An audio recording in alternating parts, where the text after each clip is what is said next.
It's 6:30. We'll call the regular board meeting of the Comfort Lake Forest Lake Watershed District to order. First item is setting of the meeting agenda. Any changes or additions to the agenda, Mike, or anyone? Just under 8B, when we're talking about the administrator review Right. liaisons, we might want to consider all the others that we. It is. Yeah, It was Okay. it was meant to be for all the Okay. liaisons, yeah. Okay. Yeah, that was just the way the agenda came out, so. That was it. Mike? Yep. Mr. President, managers, you had asked that I bring to this meeting some information back on benefits. So Okay, I have what I have. okay. So And where will we do that under? old business, maybe 8E. E, okay.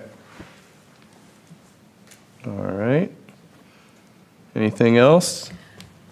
Only that the administrator review has been postponed. That was Right, going to be done under, I think, after the reports, sure. Reports of officers and managers, or yeah. summary, I'm sorry, under this, after the summary, Yeah. in closed session. So we'll do that at a future meeting.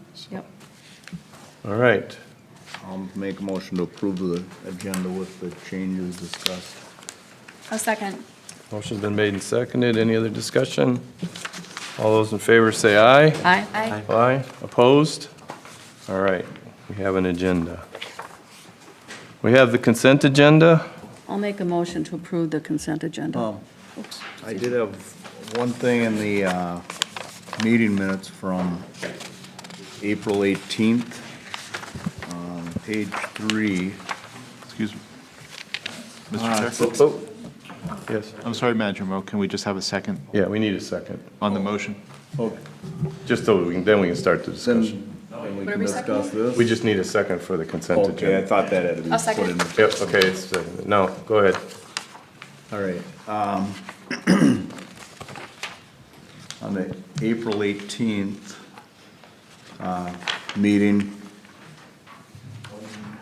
Eric Anderson was out from Washington Conservation District. This is on page 3, about four lines up from the bottom in that top paragraph. He had mentioned that the flow-weighted mean concentration is the lowest on record for the Bone Lake outlet.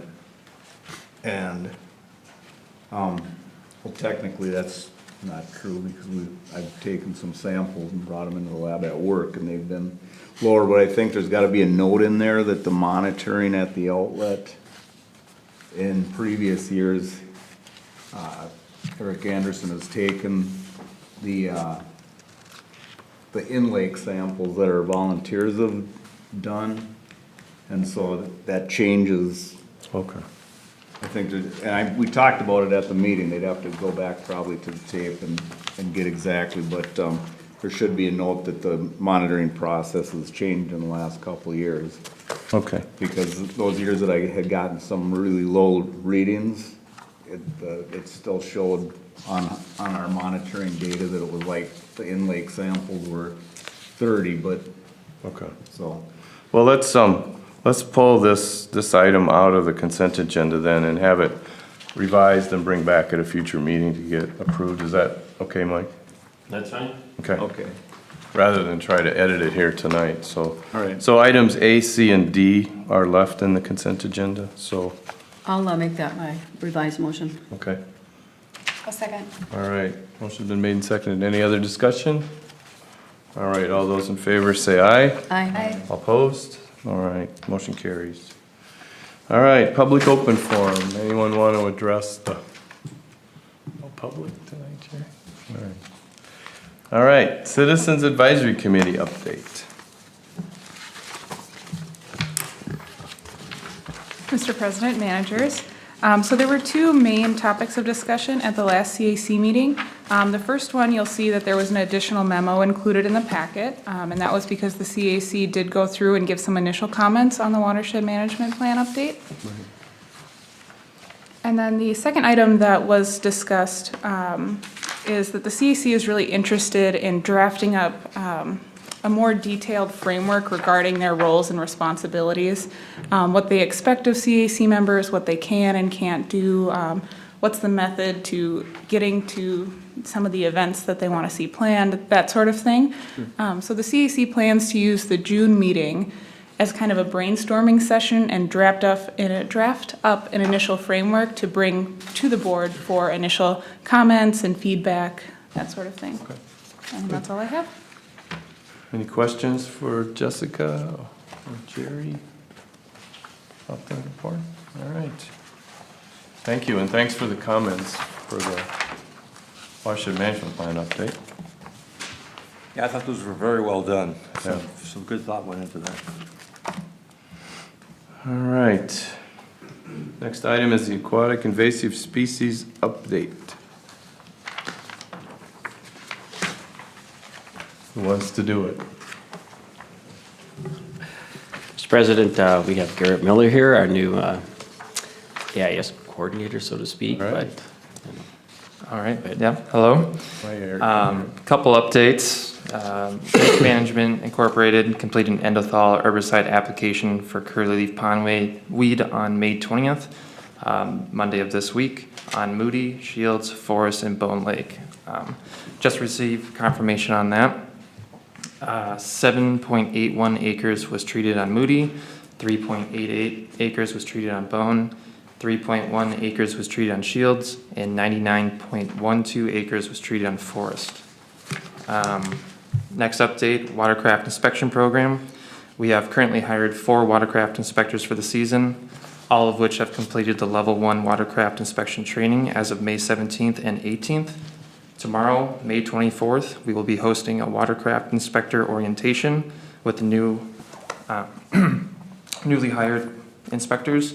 Equipment will be distributed, an AIS identification presentation will be given, and newly drafted, district conduct and policy document will be signed. Inspectors will be ready and working for the Memorial Weekend. Yes.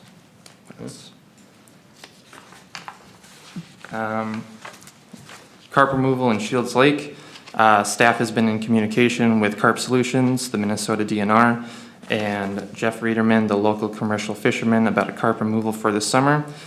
We have requested a quote from Carp Solutions and are waiting on a response. More updates are to come.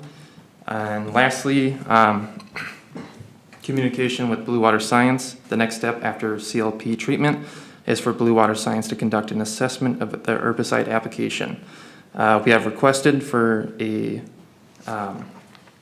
updated plan on when they believe that they will be out on the water conducting these assessments. And we also requested a plan for delineations for Eurasian water milfoil and flowering rush. Any questions for Garrett? Steve? Just a point of clarification, this natural environment lake issue has been discussed a couple times.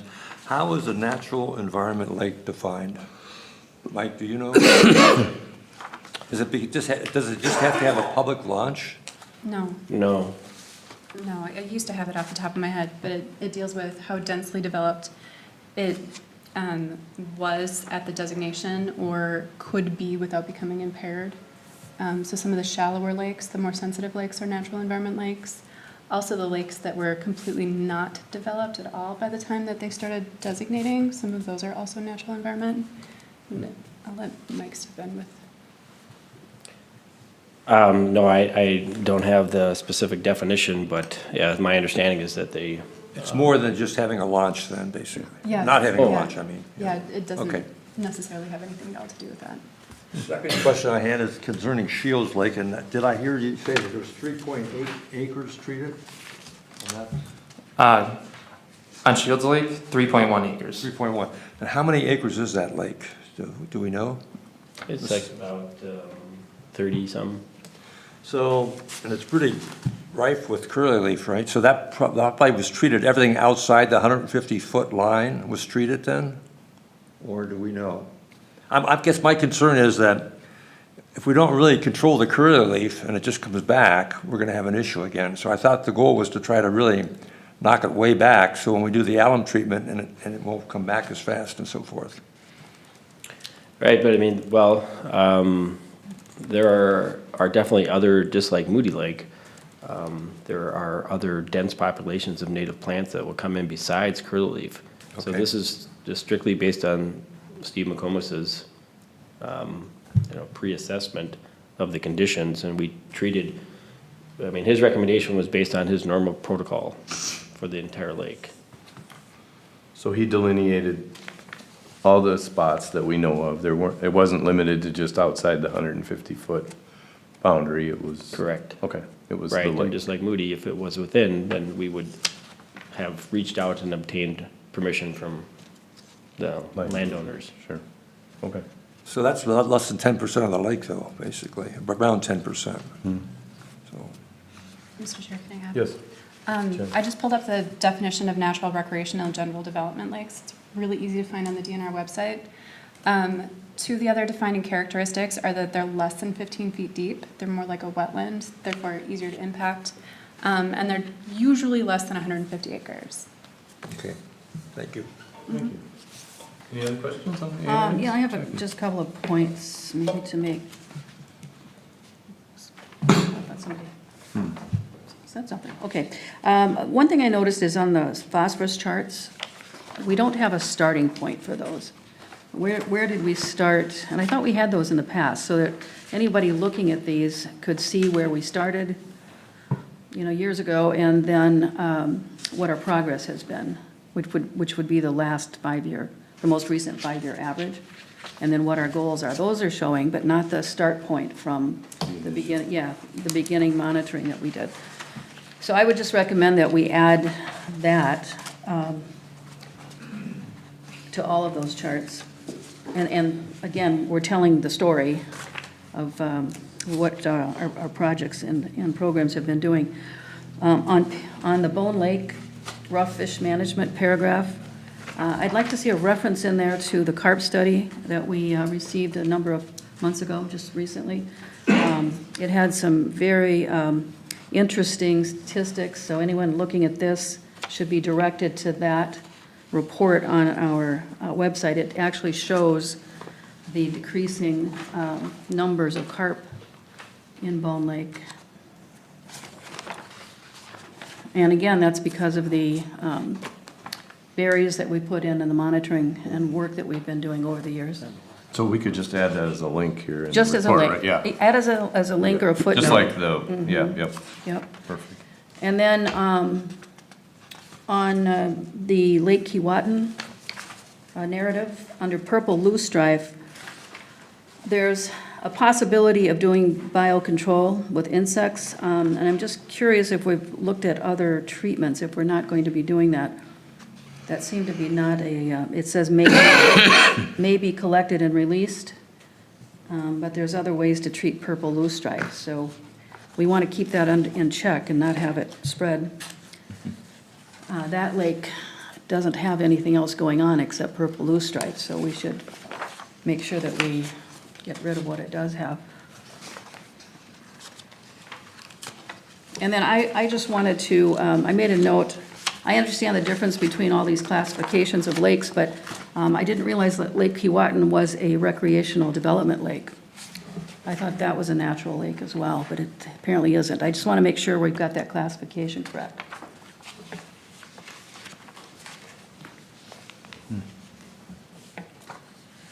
Mr. Chair. Yes.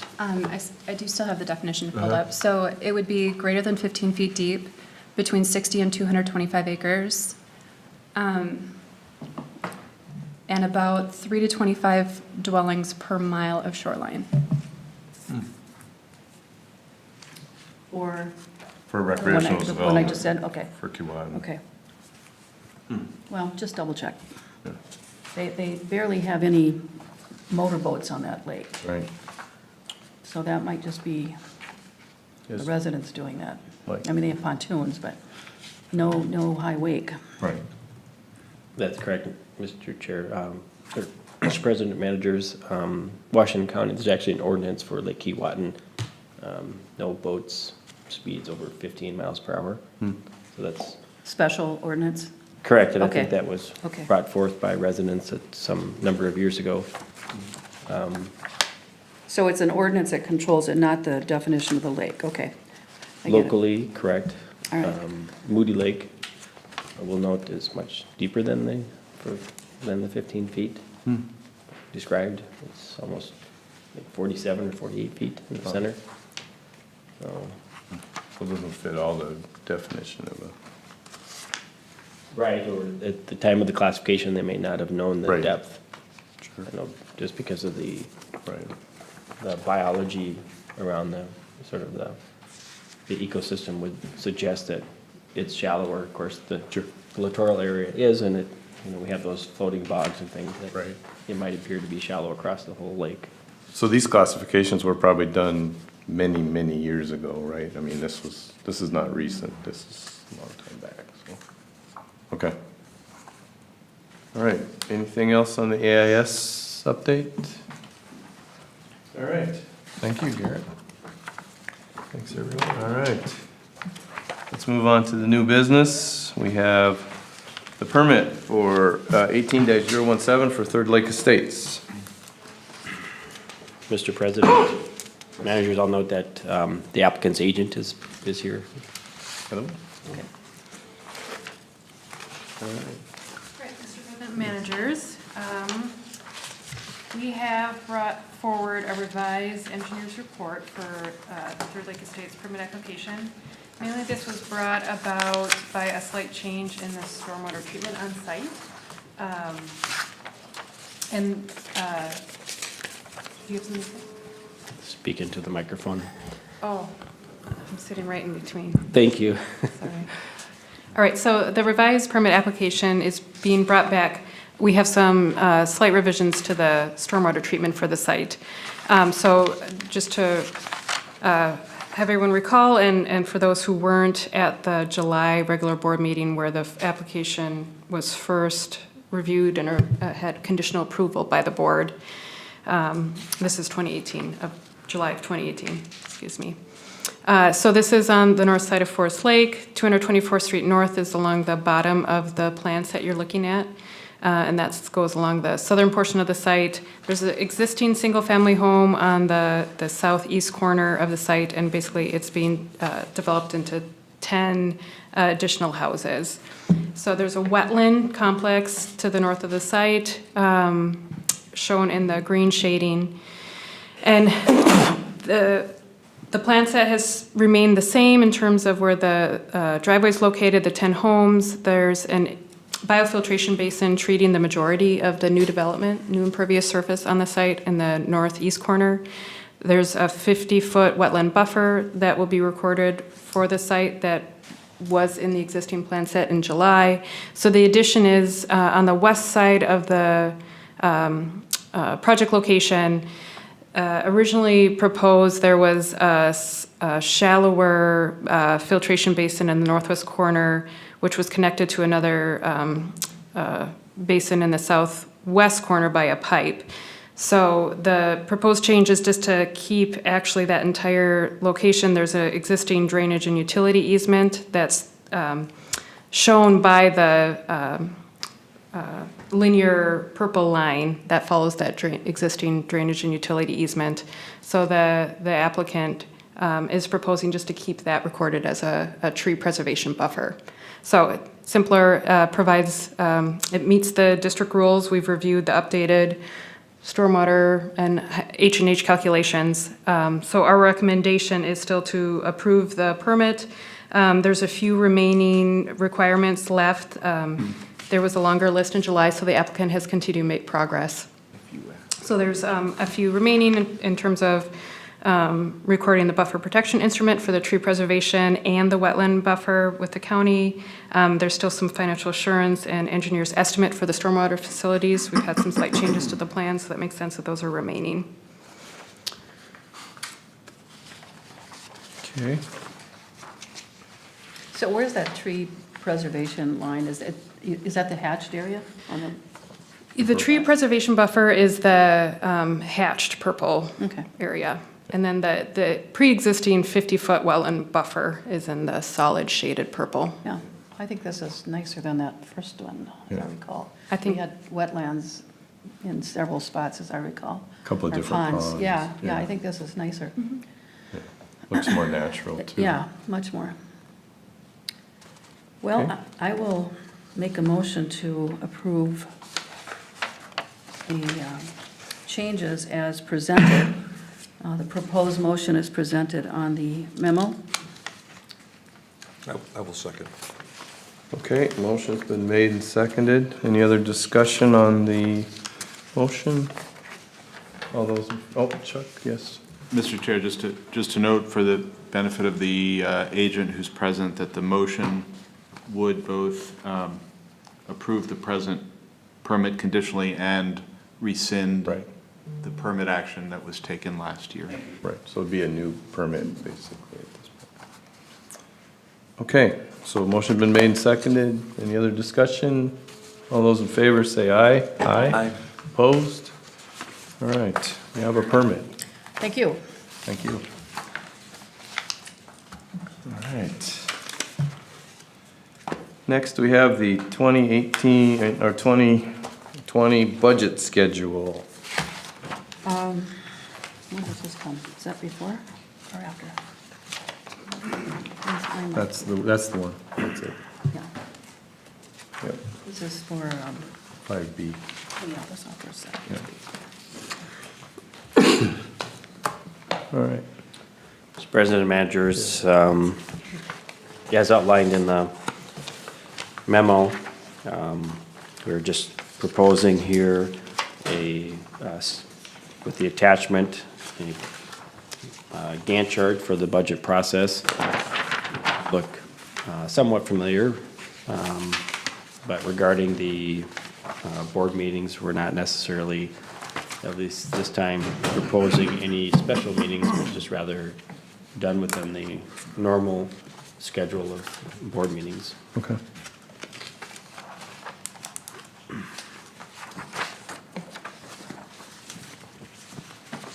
So one of the questions you had was the board's desired level of involvement in the detailed line items? Yes, that's an ongoing I know, question. I'm sure we all have our own opinions, but, and I think we tried last year to be less involved in detailed I think development. last year it went pretty well, honestly, and I think that there was enough details so that you could make a judgment Right. about whether that was satisfactory or not. So I was happy with how it went last year. There's always going to be a difference of opinion by every board member, but it was very easy to go through that and to look at it by section and say, this doesn't seem right, we might want, more detail on this and so forth. So it was an easier process for me, I know that. So something similar to last year would be what you would Yeah. prefer? Yeah, in other words, we're looking to staff to make the recommendations on what programs should move forward. And the only thing I would add is that we got to make sure that we keep the hopper full. So if we're moving ahead in one area on projects, we need to start looking for other opportunities early enough so that we'll have a void in what we can do in the field. So that's the only thing I would add from last year. Yeah. That to me is just a standard operating procedure. It always should be. Because if you don't have that, you do end up with dead years. And we've got to have that, we've got to have the diagnostic work going on where it needs to be going on at all times, and the assessments that we need going on at all times, because they each take years to complete. So when you say prepare a recommended budget, I interpret that as including not only the cost side of it, but also the revenue side and grant side of it. So we'll have to do our best estimate on what the income would be for the taxation and so forth, so we have some idea where we stand in terms of, balancing everything out. Yes, I'm of asking course, a right, question. yes, it's both, Yeah. yes, it's gonna be both the expense and the revenue side. One thing that you'll note in the administrator's report is the number of new grants that we sought out here just recently. These are new to the district, and those are unknown. We don't have a history with them. But we are scheduling phone interview with the PCA on their new watershed funding program. Megan and I and Emily are locking in a date, I think maybe next week or the week after. And EOR and I are meeting next week to do the preliminary project budget, all the diagnostic work, at least framing all that up. Typically this time of year too, I will meet with the WCD and EOR to go over the monitoring piece. The idea being to bring, in the early phase of the budget process, some subsets of the overall budget for the board to review and make recommendations, changes, or approval of those subsets. So then we can get down to some of the more nitty-gritty as we get into July. Yeah. Done. Yes. I would just want to put out there conversations that we've had in the past as well, to seek out non-traditional areas, not just MPCA, but the ag department. We're going to be doing a lot of agricultural work here in the coming years, and anything that's available from the Department of Agriculture, either locally, statewide, or federal, I think would be a good source. The sportsmen, foundations, Pheasants Forever, Ducks Unlimited. We're going to be restoring a lot of wetlands, working to keep natural areas natural, so that would dovetail into their priorities as well. And so those would be non-traditional resources that have lots of grant money available.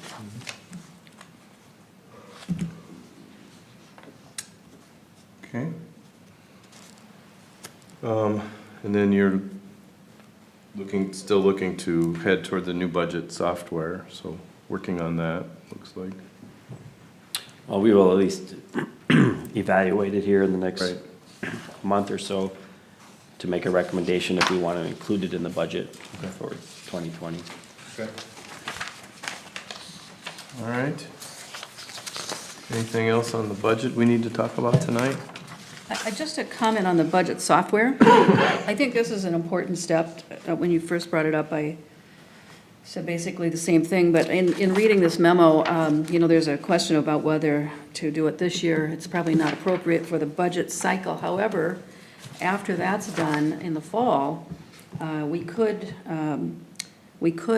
go forward with that from our reserves and then pay that back the next year, because it would be important for the district to get started on the accounting side. Those two go together, the accounting and the budgeting. So at least they can have 6 months under their, 6 or 8 months under their belt with the software before next year's budget cycle. That's right. Yeah, good. It sounded like there was a kind of a two-phase approach being proposed here, which was to start using it as our accounting software and then to fold in the budgets side of the module later, right? That's the way I interpreted it. Yeah, well, and that was the recommendation, it seems, Yeah. for the board to consider. I'm just saying that I would be in favor of that. Yeah, that makes sense. Yeah, it made sense because to we me. can, we certainly have enough in reserve to cover this. And then pay that back, like I said, with the next budget cycle. Yeah, because the cost was not outrageous. $325 a month, the way it looked. Yeah, no, I thought that was in line with everything. There's the one-time implementation cost. Right. Right. That upfront cost. 18.5, so, Yeah, so that would be the big outlay. right, okay. All right, so it looks like we need a motion to approve the schedule. I'll move to approve the 2020 budget schedule and direct staff to prepare a preliminary proposed budget. Second. Motion's been made and seconded. Any other discussion? All those in favor say aye. Aye. Opposed? All right. Go forth and budget. All right, Minnesota Association of Watershed Districts resolutions. We talked about, Wayne had brought this up, I think, at the May 9th meeting, and maybe there might be a potential resolution. Well, we don't have to spend a lot of time on this, but I had brought it up. I'm not sure how we would craft a resolution, or, I mean, everything that I had thought about would probably be stepping on a lot of toes and whatnot, but I'm just gonna, some things that I thought about, like I said, this came across as observations, and so I might kind of be jumping all over the place, and I don't really know ditch law or drainage law, but, I would believe that a lot of the laws that are probably still on the books were probably crafted. I mean, I'm sure there's been revisions, but a lot of them were probably crafted at the turn of the century, I would imagine, right? And so, at that time, when, you know, when they were crafted, we, you know, it was feed the world, you know, everything was feed the world and, you know, till up as much land as you can, and so, you know, back then, I don't think the average farmer had the ability or the equipment to just lay out all this tile. I know they did ditching and I know they did tile to make stuff farmable and whatnot, but if you look at any aerial maps over the years, there used to be little potholes all over, you know, all over everywhere, but, you know, and then as driving out in like western Minnesota, you see everything drained for, you know, and you see them draining it still, draining, running drain tile, and then you see these big rigs that are capable of pumping massive amounts of water out of the aquifer. So, anyway, I didn't really have a resolution, I just was, you know, it's like, I know that the governor has like I think a drainage work group, and I didn't really know if there was any, you know, I was thinking collectively if there was anything we could come up with to you know, as MAUD could put some kind of influence towards that drainage work group, but, you know, you see everything being drained off all this land so fast that everything is going right to the river, and like the Minnesota River out in, you know, the western part of the state is just trashed, because it's like everything's just coming off all the fields. We have flooding issues in northwestern Minnesota and western Minnesota all the time, so I was just wondering if, you know, there was something we could put together to have them, you know, take a second look at some of these, or to look at drainage laws as they currently stand when we're draining everything off, but then we're also allowing farmers to pump massive amounts out of the aquifers without holding any water on their land to recharge the aquifers. But, you know, they're just ideas, I guess, and I didn't ever really have a formal resolution. I was just wondering if there was anything we could put out there that might start people looking in some sort of direction. I know I mean, when the governor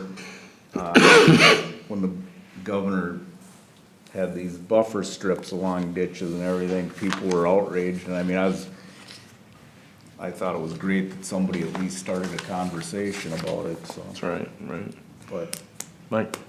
Mr. President, managers, typically in August, we will get a notice from MAUD about drafting and preparing resolutions for the board, for each district to submit to the MAUD board for consideration. So we could take this as at least the beginning of a framework for that. I think there's a lot of sense, because when you look at a clean tilled field after a heavy rainstorm, it typically would, your infiltration rate on average amounts to about 5 inches over a year, because that energy, that force is compacting the soil and it runs off versus infiltrating. So it could be possible that you know, the MAUD could look to have the DNR, who does the appropriations and the permitting for wells, require some amount of cover crop or some, you know, appropriate tillage, because when you do a no-till system or some of these others, you can get 4 times as much infiltration on that same ground. So that's a very good suggestion on my part, and I think it's one that's very valid. about it to make a resolution. I just thought I'd put it out there to see Right, if there was but anything we could craft. I think that- technically it's sound, I guess is my point, and I think that it should not, it's one that it would be hard to argue against, even from the farm community. And there is a point of permitting for well usage. For Correct. pumping from the groundwater. Correct. So we have that point, and then you could balance it with, Right, within the area that, Sure. I mean, you know, every municipality has to go through a process, wellhead protection and doing other things every time they consider drilling a well. Sure. You know, so, or expanding on that. So municipalities have certain restrictions that may be appropriate. Chuck, yeah. Mr. Chair, board members, the thought that I would offer is, it seems to me perhaps a first step, if I understand Manager Mo's thought, it has to do with reuse of water that's going to be drained or that's captured in the drainage system before discharge, and doing that in lieu of some measure of appropriations. If that's the thought, it seems to me perhaps the first step might be for staff to, at least minimal level, look into what the knowledge base is with respect to diversion and reuse of drainage water for irrigation from you know, at the university or through the drainage work group, where there's a lot of knowledge about how that's being done. I know that the Bowser chief engineer, who is retiring this month, has led the drainage work group, and his biggest push has been for multi-purpose drainage, which is basically drainage that is performed with attention to resource management and not simply draining the water off the ground. And so I think that type of technical information is a big facet of what the drainage work group was trying to keep at hand.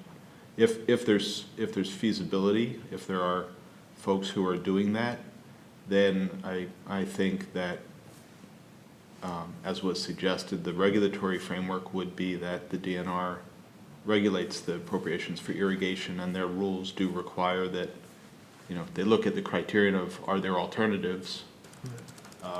And certainly this would be logically an alternative. So the framework is there, but my sense is also that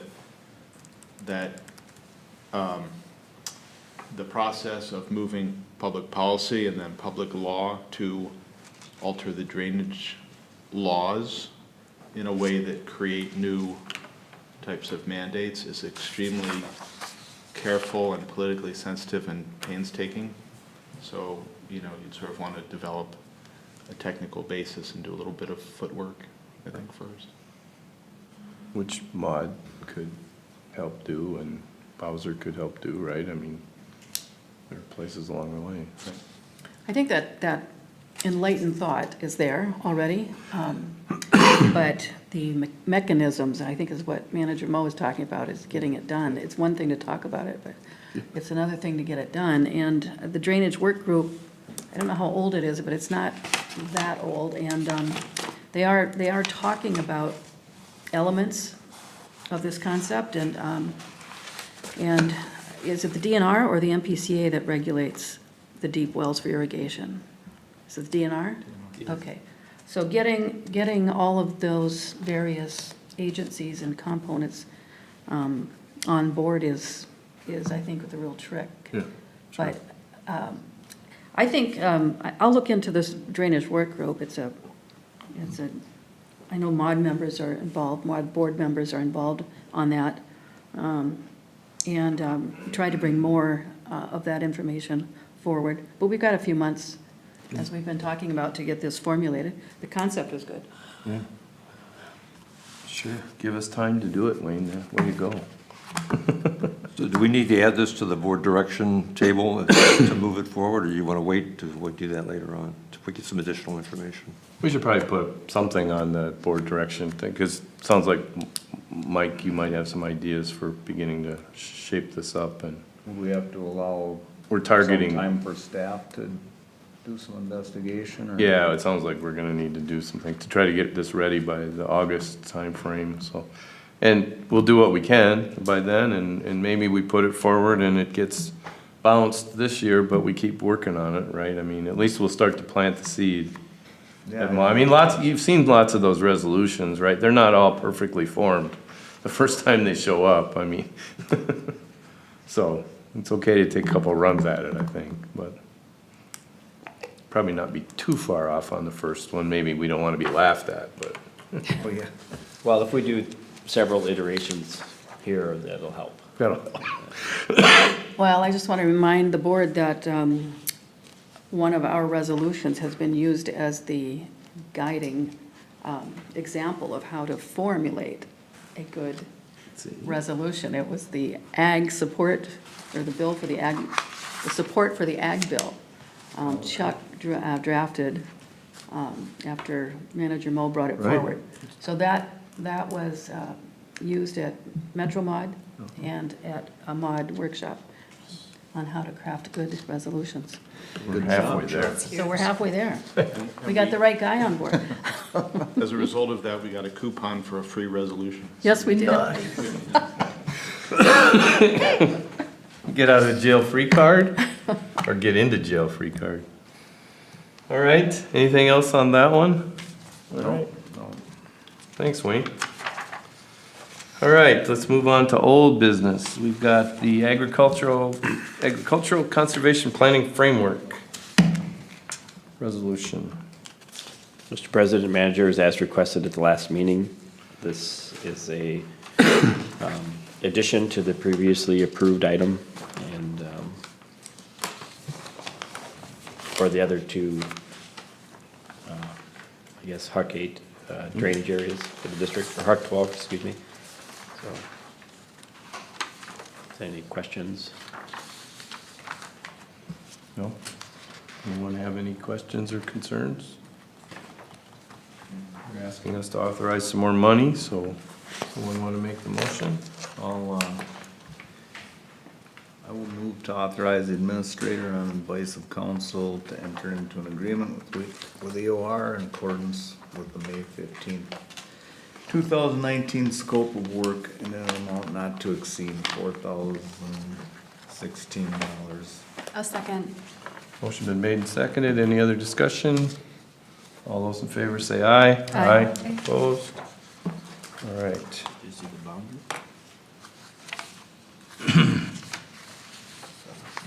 All right. So the next item is the Administrator Review Committee and liaisons for other connections between the watershed and our communities, WCDs, CAC. So I went back to the April 9th meeting and looked at what we had approved for the handbook, and so my understanding is we'll need liaisons for cities and townships, and I have, tell me if I missed any, I've got Forest Lake, Wyoming, Scandia, Chisago City, and Chisago Township, and what I wasn't sure of is whether we needed Chisago City and Chisago. It seems like we need both of those, since we do have connections in both of those cities. I'm going to make a suggestion that we did this in January or February, I think it was January meeting. Can we just take that list and appoint under the new I guideline? don't know where'd the list come from? At our meeting in January, I believe, when we did our committees and our board positions. But we hadn't updated the bylaws and policies at that point in time yet. We No, didn't I'm do just, that till- I'm just saying Oh. that we can start over, or we can take the list that we went through Yeah, I just don't on remember January. what the list was, so if in our I didn't go minutes, back to yeah. that. It's on our, So- I'm sorry, I'm looking at you, there's Mike. You have it from January? I didn't go back that far. Make it easier. It would make it easier to go back there. So I'm gonna go see if I can find it. I think we can do it by reference. Minutes from, would have been the 24th probably, huh? Yeah.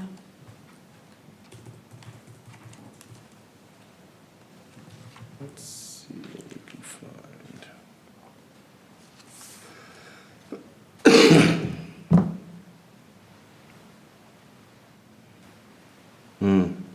All we listed was the election of officers in the minutes. We didn't have the individual. Did we have 2 meetings in January? Yep, there's another one. Let me go Okay. back to the other one. But that would have been before.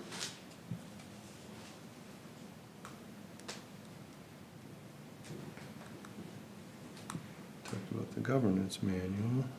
in January. Yeah, I don't see a list in January, in the other meeting in January. So I don't. Okay. I don't see it, so I might be missing it. I didn't remember doing it, but I went by the list that we had put together in the bylaws, and the cities were not individually listed, but it was basically that we were liaison with cities and with WCDs, the CAC, and then there was a personnel liaison listed as well. So those are the ones that I saw. So the idea is that if someone wants to do one of these, I had some ideas of who might be the most obvious choices for some of these, but I'll just start with Forest Lake. I assume, Steve, that Yep. you would be okay with that. Wyoming, Jackie, do you want to do Wyoming? Okay. Scandia, Jen? Sure.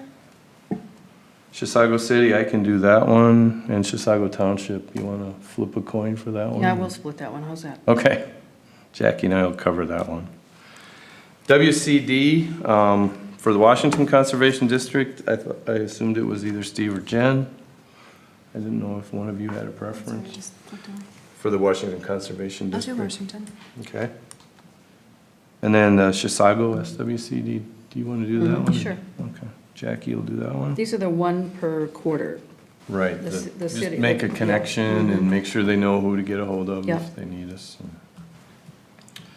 And then for I'll do the personnel one next, which is, has been Steve and I in the past, and Steve, I don't know if you wanted to continue to do that one as the primary contact, and I can back that up. Then we have the Admin Review Committee. So that's been Jackie and Jen this year, so is that okay to leave it that way? All right, and then we have the CAC liaisons, and I know, Jackie, you've been attending a lot of those, and I know I've been intending to try to get to some of them. I wondered if we could rotate this through all the board and try to get everyone to get there and meet the CAC and let them know who we are, and not that they don't know who we are, but looks like Jessica has. I can speak a little bit to kind of what the CAC would like to see. I know they briefly discussed it at the last meeting because they asked if a liaison had been appointed.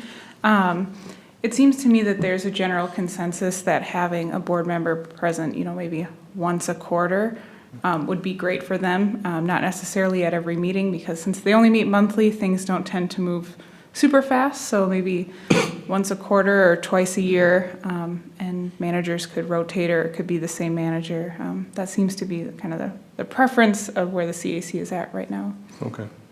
Do they have a meeting that, per quarter, that you'd prefer that someone be at? I mean, it doesn't matter, just one of the meetings in the quarter? Right, yeah, I think it'll depend on, what kind of structure comes out of this roles and responsibilities thing. Sure. There is an idea, one of the frameworks they're going off of suggests 2 large CAC meetings a year, and then the other ones would be kind of subgroups. So if they go that direction, then maybe those are the 2 meetings then the liaison would come to. I think maybe this roles and responsibilities framework might help determine that. Okay. Okay, well, I would be willing to volunteer to show up for one meeting in the next quarter, I would say January, March, July, sometime in the next 3 months or so, and then we can decide from there who wants to take the next shift, but I guess. Did you say you wanted one person appointed, or does a rotational make any difference? It could be either. I think the Okay, CAC is fine with a rotation or one designated person. I think it'd be interesting For for us rotation. all to Yeah, I sort of agree. get a taste of it, because I think it gives you the variety of, because we do have 5 different viewpoints on the board, and in Wayne's viewpoint, he still wants to get his off of here, so. Maybe we should get him before he leaves, so. Mike did send in we haven't heard back, but Mike did send off a thing to the deputy administrator at Washington County, but Okay. haven't heard anything back. They're stalling. They're stalling, they don't, so I'll try to make one of the next 3 meetings, and then we'll go from there, so. All right, are we missing any? That's the list that I had. Did I miss any that? Well, the building, these are special Yep. work groups, so I don't know if that's what you want to talk about or not, but the idea of this was to put down a list of things that are recurring. The building isn't going to come up all the time, so that one doesn't have to be, Sure. that can be special. The annual meeting, I think we do intend to repeat our Okay. annual meeting, State of the Watershed, and so there should be Should be somebody connected liaisons to that Yep. important work. We got the LGU, so that would be just Annual the meeting. building is needed, that can't be just special appointment, but the annual public meeting Sure. could be added. Okay. So, did you want to participate in that one? Well, sure, but I Dan? think there should be 2, probably. Okay. I can help out. Jackie, Jen? Perfect. Thank you.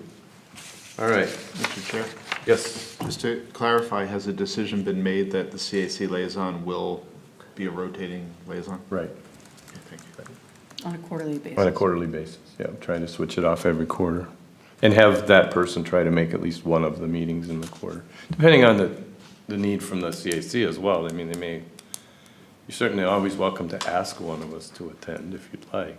Yeah, I think once a quarter is sufficient, that way, any year, most all of the managers are able to at least attend one CAC meeting. And more importantly, the CAC members get to know managers. Right. Because right now, they don't. Sure. I think the idea of having the 2 major meetings a year, and subgroups working, is worth trying. As we all know, a lot of excitement at first, and then it trails off. And especially in the winter months, you're lucky if you've got 3 people. So I think this focused subgroup with the 2 spring and fall meetings, or spring and winter, whatever, however it works out, Sure. lends itself to having more participation at those 2 meetings, I think. So I like that concept.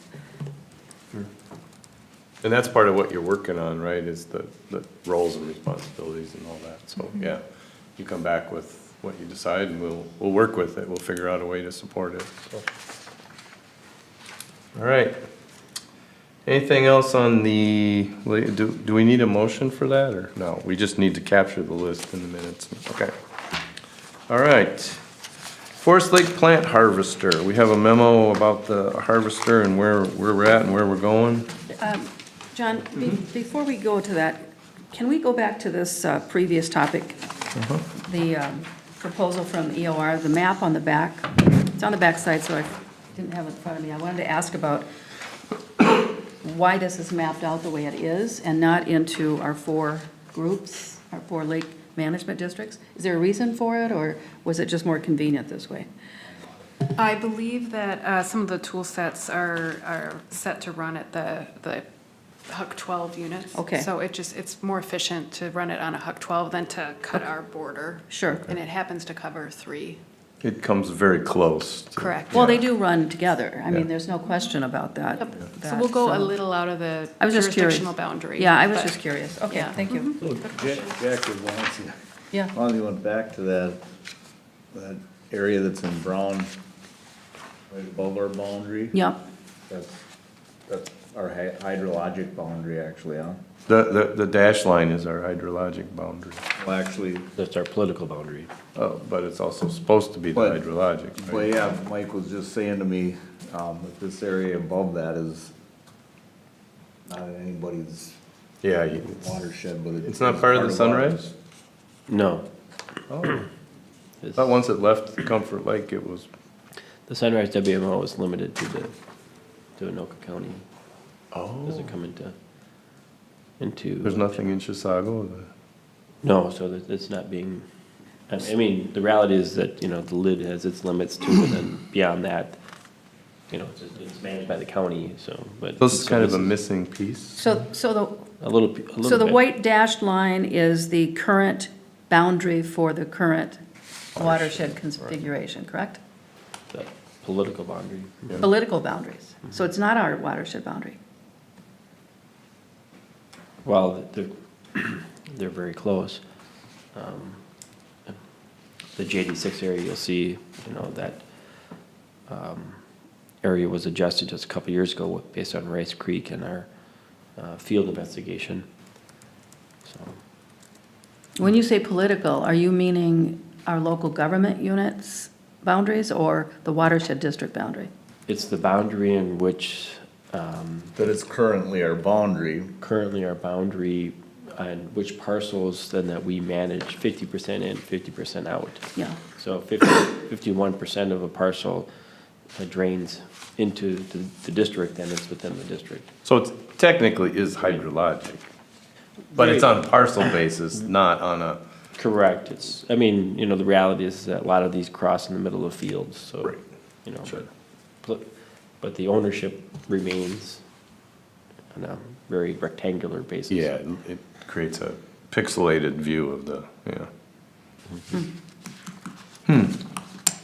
So this brown area, that really is hydrologic? I mean, that's intended. It's the HUC 12 way boundary. The way they work And out. that's. But it's Comfort Lake Sunrise River, so it encompasses the Sunrise River going north. It's not our, It's not ours. it doesn't drain Right. into Comfort Lake Right, it goes away. It or goes out. toward Comfort Lake. Right, Correct, no. it's going away. But the point here is that it ends right up there because the water goes a different direction. I mean, that's how our watershed boundary is determined. Then there's another region probably, right? Correct, and it drains into another feature at that point or collects, maybe merges is that the part of the Carlos Avery, Okay. I think. So this is the way HUC 12 lays them out, but not necessarily the way we think of them. Correct, and I'm sure that it was just convenient at the time to take the Comfort Lake outlet as the boundary When the watershed was set up. formed. Right, right, Of course, the tools are much more accurate, yeah, even over 20 years now. sure. I think it was more concerned about what was draining into our water bodies. And that water above that line doesn't drain into Comfort, it's part of the Sunrise. Right. If we move toward this eventually under one watershed, one plan, then we're capturing some of the river impact directly outputting from our Right. district boundaries. But we don't even know where the Sunrise River starts. Right.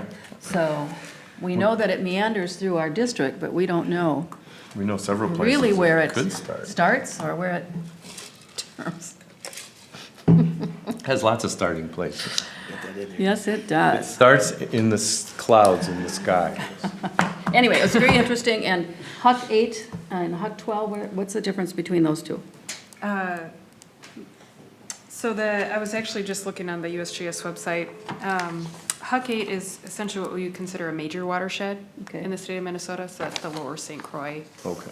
And then the HUC 12 is almost at the lake shed level in terms of size. But it's the whole nation, and they subdivided into these different, hierarchy of watershed boundaries. So the higher the number, the more refined the area. Correct, Okay, so, okay. you start with a major basin and there's 4 digits, or, 6, and then you keep adding numbers to it. So the longer the number, the smaller the watershed. Okay. It's kind of counterintuitive. Okay, Okay, thank you. all right. Plant harvester.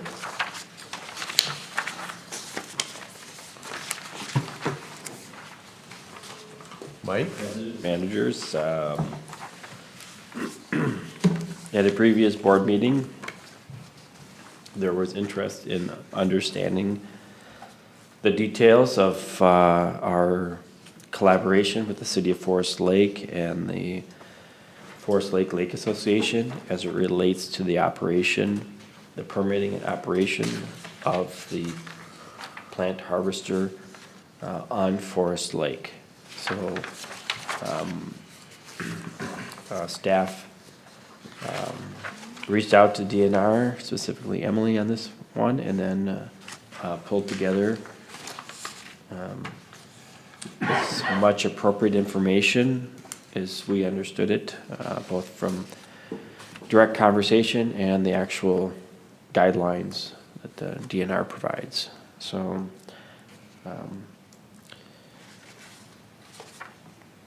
I don't know if there are any specific questions about it.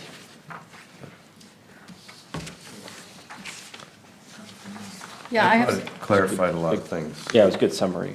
Yeah, it is a great summary. Yeah.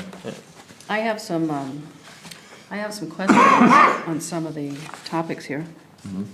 On the top of page 2, actually, I've got a question, there's 3 questions on this page. It's talking about the zebra mussels leaving. It talks about the larvae and the villagers and so forth, and then also the elder mussels attaching to plant material. And I just have a question here, it probably can't be answered tonight, but which one of these is more likely to die during this migration down the river? Is it the villagers, the smallest, or is it the adults? And we don't have to answer that right now, but that's a question that I think we need to have an answer to. And then the third paragraph down, talking about the cost of hiring somebody to do the collection of the plant fragments and so on, and the leftover harvested material. I didn't see anything about volunteers in there, whether volunteers from the Forest Lake Association would be available to help with that. And then down under purpose and goal of fragment collection, the second paragraph, if recreational nuisance conditions are in fact the concern, the district may evaluate whether addressing such a concern is in its mission watershed management plan. And I think that is true, because if harvesting is a recreational nuisance practice, then why aren't we looking at thickets of invasive species that prohibit people from enjoying swimming and boating on their lakes?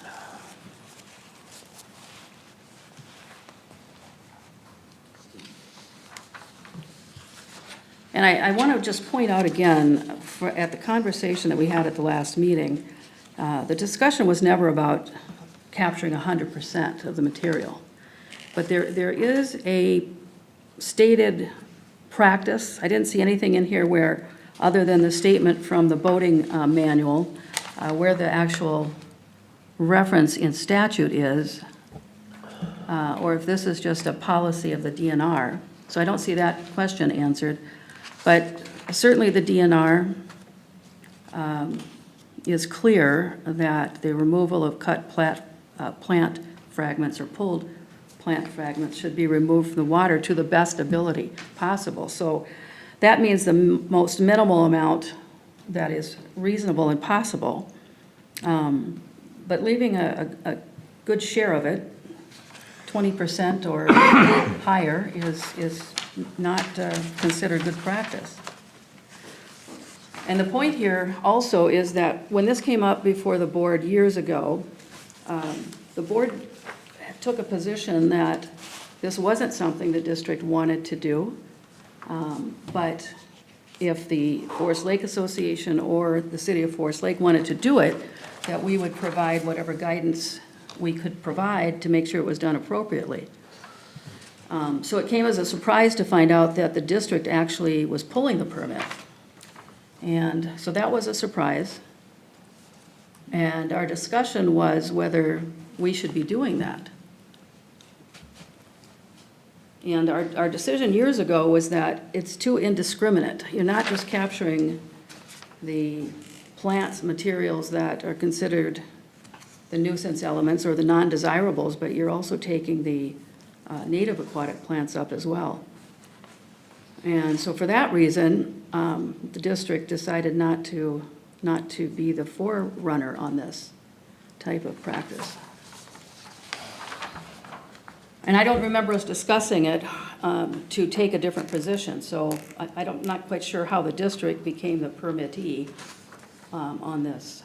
Mike, you want to answer that, or I can answer it? Right. I think it was in 2015 that, well, I guess I expressed concern about the fact that, at least in conversations with the Lake Association and the city, that there was really no control over the operation of the machine as it went about the lake through the use of volunteers. So to bring some structure to that activity, I had offered to do two things. One is to work with the DNR and Stephen Comas in terms of what would be an appropriate track for that based on the intention of the operation of that harvester in terms of its clearing for recreational channel areas and such. So, and then we also, as noted, worked with the city and the Lake Association to have a GPS unit installed so we could track it. Now, the city has gone even further with the assistance of the Lake Association to restrict it from volunteers now to paid staff that are operating that harvester. So Emily did talk with the city and they're fine with taking back the permitting piece of it.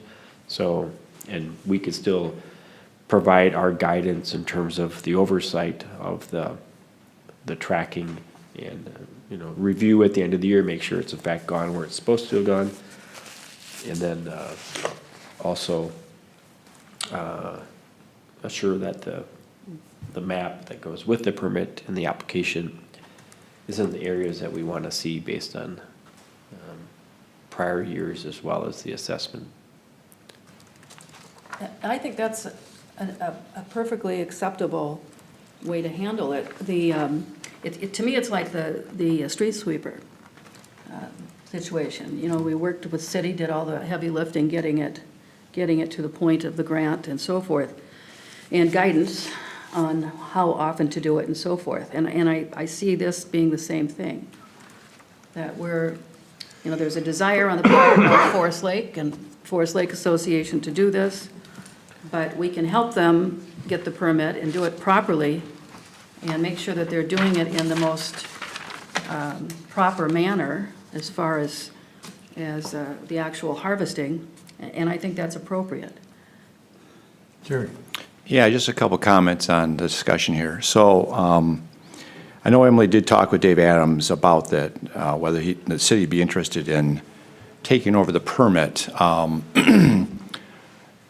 I have not talked to Dave Adams myself personally, but the Lake Association may also take over the permit. I don't know that yet. I mean, because actually the Lake Association is paying for the harvester. We pay for the operation of the harvester on an hourly basis to the city out of our own funds, okay? The city provides the maintenance of the harvester, puts it into the lake, takes it out of the lake and hauls the native vegetation away, okay? So it's a shared cost involved in that. The dilemma with, in some respects, having the city being the permittee for it, I have some concerns by that as to how diligent they're going to be, and I think the Lake Association is probably much more vested in this process than the city itself is, okay? So we'd have to discuss this further, but I'm not sure I would say that the city would be the permittee. Now, the other thing I can also say is that I also have some concerns and Mike is correct as to why the watershed district got involved with the permitting, because I was involved with it at that time in 2015. And it was a very loose process. The Lake Association had volunteers out there, and the harvester was just going kind of wherever, right? And we finally said, hey, this has got to stop.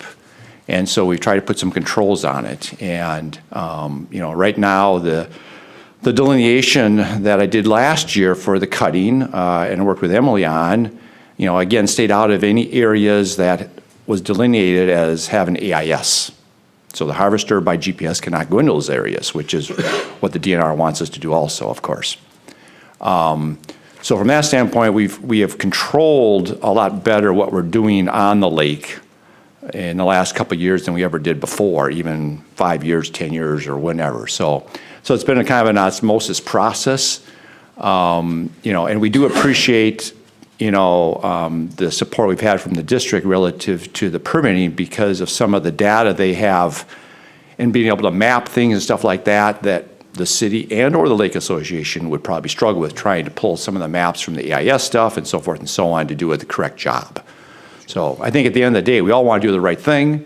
We want to make sure we're effective out there in trying to minimize, to the best of our ability, how much native vegetation we are harvesting out there. Last year was a horrible year in certain portions of the lake. We did not go into all the permitted areas. Matter of fact, we only went into half of the areas that were permitted. We only went into the areas that absolute boats couldn't get through anymore. So it's a day-by-day managed process that we, as Lake Association, work directly with the city on.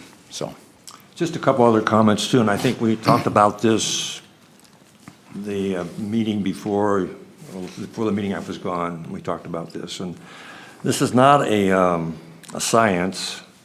It's it's pretty depends on a lot of practicality and experience, and so it's not a perfect system as we talked about before, but I was involved with the harvester since 2008 when the city was doing it, and they dropped it. We reduced it and switched to chemical treatments for controlling curly leaf. At one time, it was used mainly for picking up curly leaf pondweed. But one of the big issues we had, though, we had a GPS spot for a long time, but we couldn't get the city to put it on. And that was more of a staff problem. And so with Mike coming on board and with Dave Adams coming on board, personnel changed at the city, got a much more cooperative person now, so we were able to get that GPS on. But we historically have always had a problem in getting the permit done on time and correctly when the city was involved and the Lake Association was involved. So that's why I strongly recommend that the watershed district continue to pull the permit, because first of all, the DNR has greater confidence when the watershed's involved than when just the city or the Lake Association is involved. So, we don't want to miss getting a permit, and we want to do it correctly, and I don't believe it takes a lot of time because Mike works with Emily on adjusting the maps, and as was pointed out before, they don't have the skill sets maybe to do what we can do here in terms of doing it, and it's not that much extra time, I don't believe. So I would encourage the board to continue to pull the permit for us on this situation. So the other thing is this is not a science. So I mean, you guys did a lot of study. Emily must have put in 20 hours on this thing at least. So it's not an exact science, and it's never going to be. And the DNR recognizes that, as you found out from their answer. Right. They live with it. They're not bothered by it. What they're more bothered by is not having the correct delineation or not having the harvester run correctly. And we have that under control now with the help of the watershed. Yeah. Well, I talked to this Shane McBride myself. I didn't identify myself as being on a watershed board, but it took him 3 weeks to get back to me. I don't know how quickly he came back to Emily, but I just specifically asked him for situations where harvesters are used and what level of material can be left in the lake. And he said, well, our rule's pretty clear. It says that all material should be removed and taken upshore and not be left on the shoreline. And that's throughout the entire state. And he said, much of what she is reporting here, that obviously you can't collect 100% of it, but you've got to use your best resources to get out the majority of it. And I said, well, what about 20 or 25% left behind? He said, oh, no, that's too much. Yeah, I don't think that's what's being left in the lake. I mean, I've been out there with the harvester, I've run it personally, I was out there last year. There's one designated person that runs the harvester from the city. Yeah. There's only one person last year run it, and he's been running it for a number of years now. So depending upon the wind conditions and where he's cutting, it's not 20-25% because of the fact, if you know how these harvesters work, you know, it depends upon the wind blowing, whether it's blowing, you know, some of the vegetation away as he's cutting it, but most of it all comes up on the belt. Well, I But think that's the number that Steve, I think maybe Yeah. you used that number. Yeah. I think if you have, when you had volunteers doing it. when you had volunteers that didn't know how to run it, Twice, then you're gonna have Yeah. a bigger issue. Yeah. then you- Well, here's the point, though, that I was trying to make, is that the district is a technical resource for the community, organizations, and the LGUs within its boundaries. And I see this no different than the street sweeper, where we provided the research, we provided the expertise, and how to do it, and where the cost-effective breakpoints were and so forth, for timing of the street sweeping, and pursued the grant that the city then purchased or received this street sweeper for. And I see the same thing here. We can still do this technical support, but not be the permittee. Your name goes on it, or the city's name goes on it, instead of the district's. Well, I hear that, and I get it, but I also heard Steve say there's a timeliness question, there's also, I think, the trust issue. Which does the DNR trust more, the watershed, the Lake Association, the city? Sounds like the DNR is more trusting in the watershed, but we can work that issue. I think we can make it clear to the DNR who's providing the information, and so I think it's still okay, but it sounds like, Jerry, your suggestion was it's probably gonna come from the lake, what I heard you say is it may most likely come from the Lake Association. well, I'm just saying, I mean, I have not talked to Dave Adams myself personally, but I think when it gets pushed up the ladder within the city, them being the permittee on it, the fact that they're, you know, we're actually paying them to run the harvester, I don't know how that will go within the organization there, of course. Sure. You know, and to Steve's point, the Lake Association has to be involved only from a standpoint of some knowledge, tribal knowledge of what the heck's going on the lake. You know, and the watershed district is so critical because of the whole AIS delineation part of it. I don't want to be going to any place where there's AIS. And I get concerned if we say city, Pick the path. yeah. Yeah. Yeah. So this harvester, and maybe I should understand this, but I didn't understand this. It John is might only have a used comment. on natives? Yes, That's yeah, it's only highly clogged areas with Yes. high growth of native. native vegetation only. Okay, good. Go ahead, Mike. Mr. President, managers, I think to address the concerns of all parties, it is our intent internally to basically draft the permit, but just put somebody else's name on it. Okay. So we would still, because we want to still see it Yeah, submitted properly and on time, and, I mean, it's in our interest to be a good partner and such, so Okay. we still anticipated doing all the legwork, but just put somebody else's name on it. Mike? yeah, I think that would be acceptable. As long as we can say that we're partnering with you so that there's some reference to the, Right. to the watershed as being one of the partners, I think that's what would help us with the DNR also. And the city. And the city. And the city, right. So Yep. they know that we're all involved. We're Correct. doing this together. There's, you know, 2 to 3 sets of eyes looking at Yeah. this before we go out there and start cutting, right? So it sounds like that's the proposal that we would go forward with. The watershed will hold the permit together. We'll find out whose name actually goes on it, and we'll go forward and do the best job we can to get everything out of the lake. And if the harvester's not working right, we'll figure it out, I guess. In the, and I'm sure that this is part of the review process, but, you know, our goal here is to restore the lakes to natural conditions. And that means a healthy natural plant environment. So we have to make sure that we're staying within that principle of ours, but also this point I raised on the second paragraph, under purpose and goal, a fragment collection under page 2. If recreational nuisance conditions are in fact the concern, we have to be fair to all of our lakes in that respect. And I'm not so sure that we have been. You know, this is the biggest lake, and of course, it has to have a machine that does it instead of manual pulling. So I think we've got to address that from a watershed standpoint, so that we are recognizing recreational nuisance conditions in all of our lakes. What is a recreational Absolutely nuisance? agree, but When I you do can't not get know your of boats a, through and you can't, no, right. and you but can't I am swim. not aware of a single area of recreational nuisance on any of our lakes. Can you name me one? Comfort Lake. There is with- none. With their AIS. You can drive well, everywhere on that lake. Well, not close to the shore, you can't. Well, why are you driving close to the shore? That's You can't. one of the You can when you problems. swim, you can when you Yeah, fish. I all of understand, those things. but a lot of those are You natives. asked for an example, I gave you one. But that's not a recreational nuisance. Well, to the people that live there, it is. I understand there are people who think that that's what it is, But how but do you know that people? I You know, drive you can around the use- you lake can just use like that- everyone You else. use that position, but have you talked to the people that live there?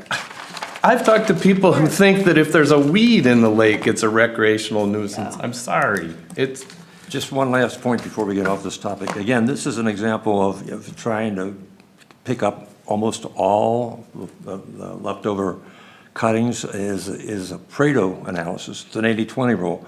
You know, we can be accurate, but we don't have to be precise. We can't afford to be precise in this situation. It's just going to cost too much extra money to be precise for the value we gain from doing it. And that's why I think everybody does it the same way throughout the state. And so I just think, again, we should try to apply these Pareto principles as much as we can, because it just costs us money, or we miss opportunities if we don't do it, so. and I'm not, just so I can be clear, I'm not saying there won't be recreational nuisance issues that will come up that we will have to deal with. And I've talked about in the past that we need to have a policy for handling those kind of things. So we need to start getting ready for that. But I assume that the reason the harvester is out there is because those thickets are so thick that you just about can't get a boat through them.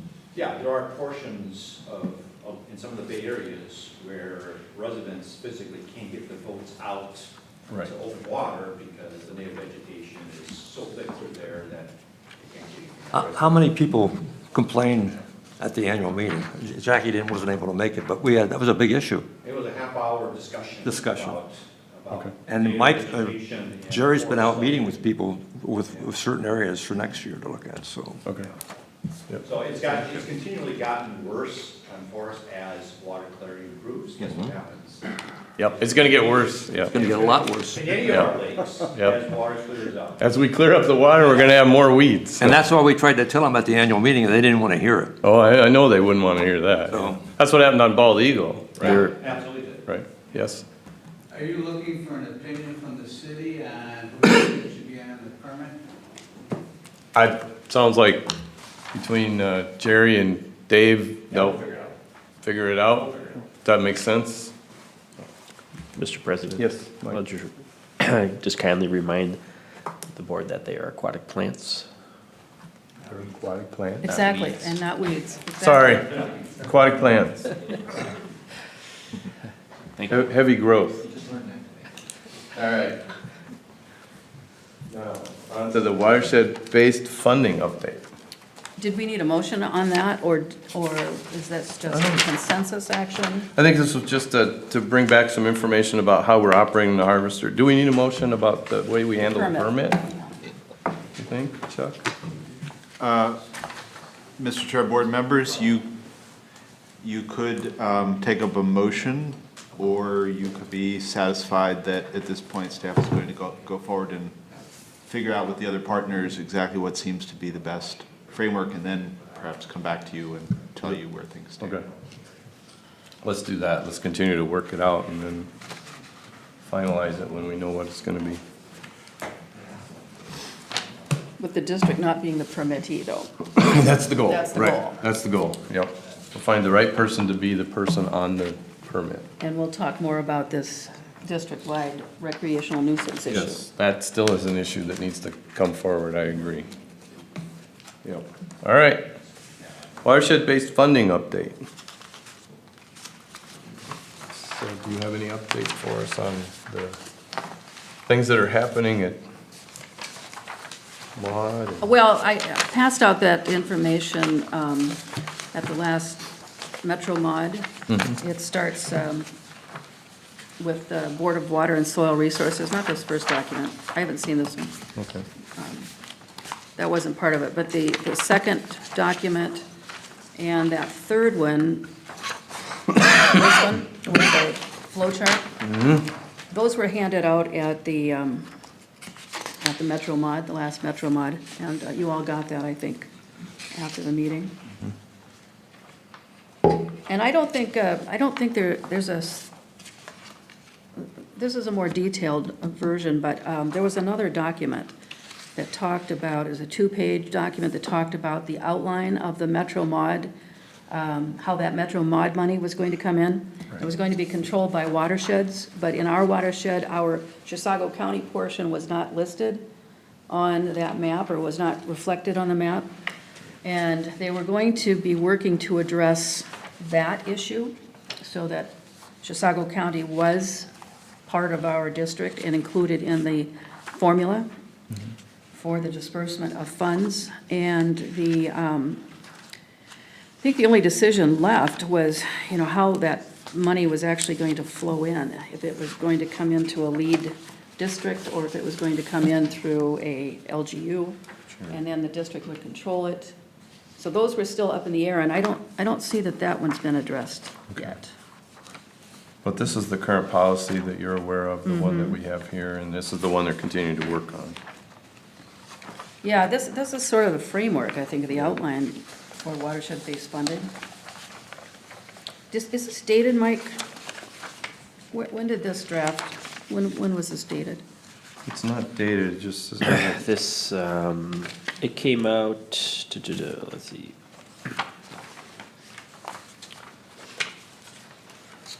Check my email, but I think it was just earlier in May here. In May? So this might be the next revision.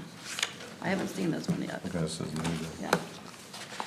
This So are pertains, they still, planning on going through, just giving it to the county and dividing it up like, No, by acreage, or I mean, by the size of the watershed, or is that changing now? well, the metro area was always kind of the problem, because it's so well, I don't want to say overpopulated, but things meld together so quickly and so frequently. I don't know that I've seen this one before. This is a This- dramatic The reason I was Yes. asking is because if they're talking about just giving it to the counties and letting them divvy it up by, and we've talked about this in the past, if they're just divvying it up by size of watershed, it's like, even on their memo with assurance measures procedure for watershed based funding, and that, purpose, it says, while it is widely recognized that the level of government close to the ground can best understand watershed management needs and implement the most effective strategies, funders want assurance state investments are being spent on the most effective activities to address the most pressing resource needs. So, I mean, to that right there, if you're just giving it to the county and they're just going like this, here, that's not even part of that policy of purpose. And then on the other one, the watershed-based funding program policy, down about, under reason for policy, says these funds are specifically to be used to advance Minnesota's water resource goals through prioritized and targeted cost-effective actions with measurable water quality results.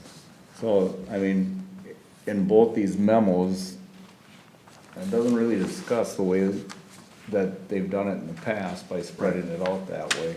The way No, they I think- allocated the funds wasn't done by this. Right. Right. yeah, this is kind of in line what we're doing now. Right.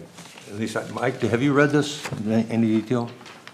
Because I wanted your opinion on this, because to me, this looks like it's a, actually, 90% of what we wanted in terms, because right now, in order to get the money, well, the only difference is that this is gonna be done on a one watershed, one plan, where the proposals for grants are gonna come out of all the units participating together is what I read in here.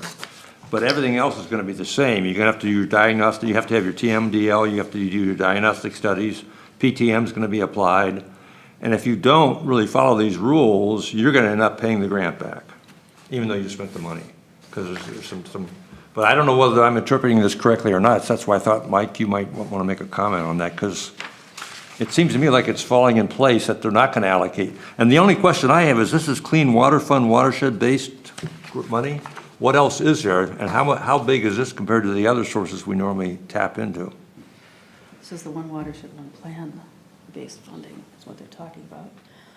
It's Clean Water Fund, watershed allocation. Yes, but the one watershed, one plan is an evolvement from this and how to use these funds. Right. And get them out to everybody in the state so that you can start seeing action. Right. So is this not one watershed, one plan, or is this just watershed? No, No, it's- my understanding is that it is the framework and the watershed-based approach instead of the county approach. What they said at Metro Mod is that the county-based approach didn't work because it ended up being a political decision and not a water-based decision. Okay. And so they were looking to change course and get it back into the framework of watershed-based decision-making. So that's what this is. What I don't understand, though, is when this came out. If this was an early document in early 2019, it says original draft here on the back. So I'm assuming this is the original, probably January document, and there's been refinements, at least in the metro area, to this process. I received it in the middle of May, but it suggests some dates on here that would indicate that it was probably drafted earlier, just had not been distributed. Yeah. So the watershed-based funding is really supposed to be the version of one watershed one plan for the metro. So there's a lot of good language in here, but they still getting it to the implementation piece. I mean, the PTM, you know, they're really struggling, I believe, in my opinion, of what that means, and then all the diagnostic work and everything. I mean, I still see my participation just recently in the Lower St. Croix. There was still discussion about number of projects and dollars spent as goals. But if you read this, Bowser is going to step up and take the lead in holding people's hands to move forward. So in essence, what they're going to do is they're probably going to need more people. So not only, we thought they would have to cut back, they're probably making a case to get more people to begin this training and hand-holding to get this done. Because if you go to the second document, the one that's the program policy, and you go to page 2, in the 7-county metropolitan area, what they're describing right there is what we're working on right now with one watershed, one plan. Because the city, the county, the conservation department, all these people have got to come together and figure out what grant requests, what projects they want to do. And then they have to be done in the way that Bowser normally wants them done on that grant request manual. That's what I read here, but you should take a look at this and see what you all think. But you've looked at it, Mike, so I think we're going in the right direction, but maybe we can find out on Tuesday when we have the meeting. I would still be a little cautious of the words versus the implementation side of it. Because right now, I mean, you know, if it's a matter of what people want to see done, I mean, we're still seeing in the Lower St. Croix discussion, landscape scale projects. And numerically, we'll never have a chance of making any notable improvement in the next decade, let alone the remaining 15 years of the Clean Water Fund, if we do not get more precision in identification of those major projects. it is several iterations of the 80-20 rule, in my opinion. This is Lean Six Sigma in watershed management that is needed to retain the improvements in water quality that I think the citizens want by the fact that they funded this. Well, the plan we're working on right now is like a 50,000-foot plan. It actually talks about how you develop the plan. And it's not the plan itself. The plan, we should just take the TMDL for Lake Pepin and use those to drive the whole process to figure out where we're gonna do projects. But to me, it just seems like we're way too high at level looking at this stuff. But we'll find out on Tuesday, I guess, when we have the next meeting. I think page 2, the local government unit eligibility criteria, and again, if you can find out when this draft came out, it would be important. So if it is an update from May, then we're definitely moving in the right direction, because under the second bold area, that's talking about watershed districts in the 7, well, actually, all government units in the local government area of 7-county metro. And again, ours, not being in 7 county, part of ours, they're going to make, what I was told is Bowser's going to make a special consideration for us so that we have that area counted. But you can read in the middle, that highlighted area, it's reading like this has already been codified. It's part of the statute, 103C.331, subdivision 11, where they're laying out who the participants are. And those participants, including the conservation districts, the counties, groundwater plan, municipalities, all of those have to have approved watershed plans in place, which means that they've adopted their local watersheds goals and criteria. So now we've got consistency across all of those government units where we haven't really had all of that. So it's forcing compliance with the local watershed district plans. And there's representatives from each of those on this funding board, basically, is what's going to happen, a local funding board.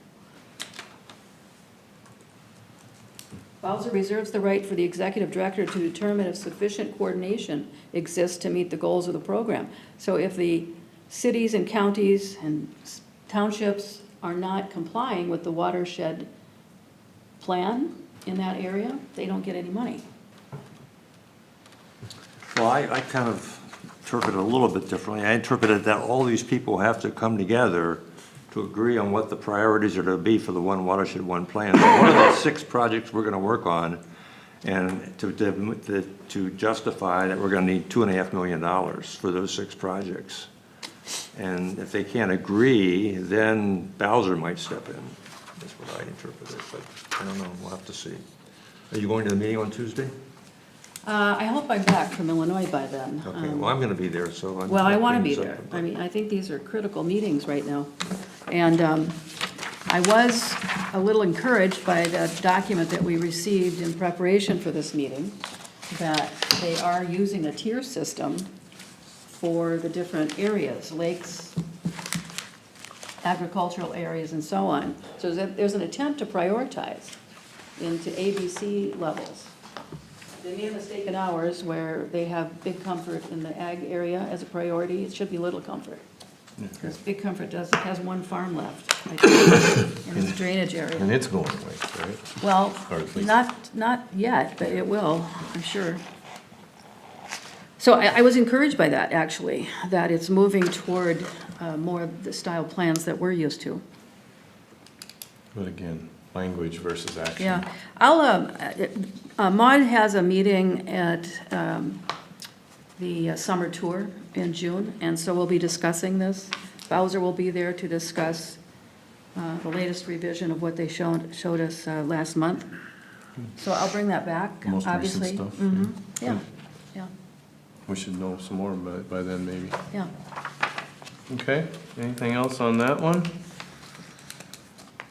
Okay, so I know you've got benefit stuff to do, but maybe we should do Jerry's award. Jerry, we have your award from the watershed, from the State of the Watershed meeting.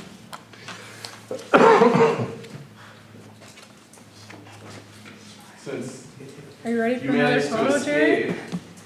Sorry, I was out of state. We have a certificate for you for the 2019 Watershed Champion. Great, thank you, appreciate it. Yes. Thank you, everybody. To get a picture here. Yeah. Can't let you Where do get you all want it? stuff through. Wherever you want to stand, fine. Right. Right over there.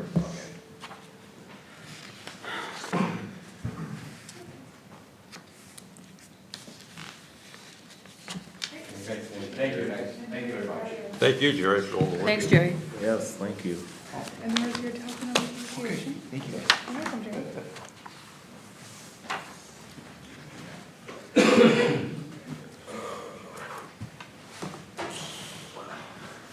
All right. All right, let's talk about benefits. Take two. There's a memo and-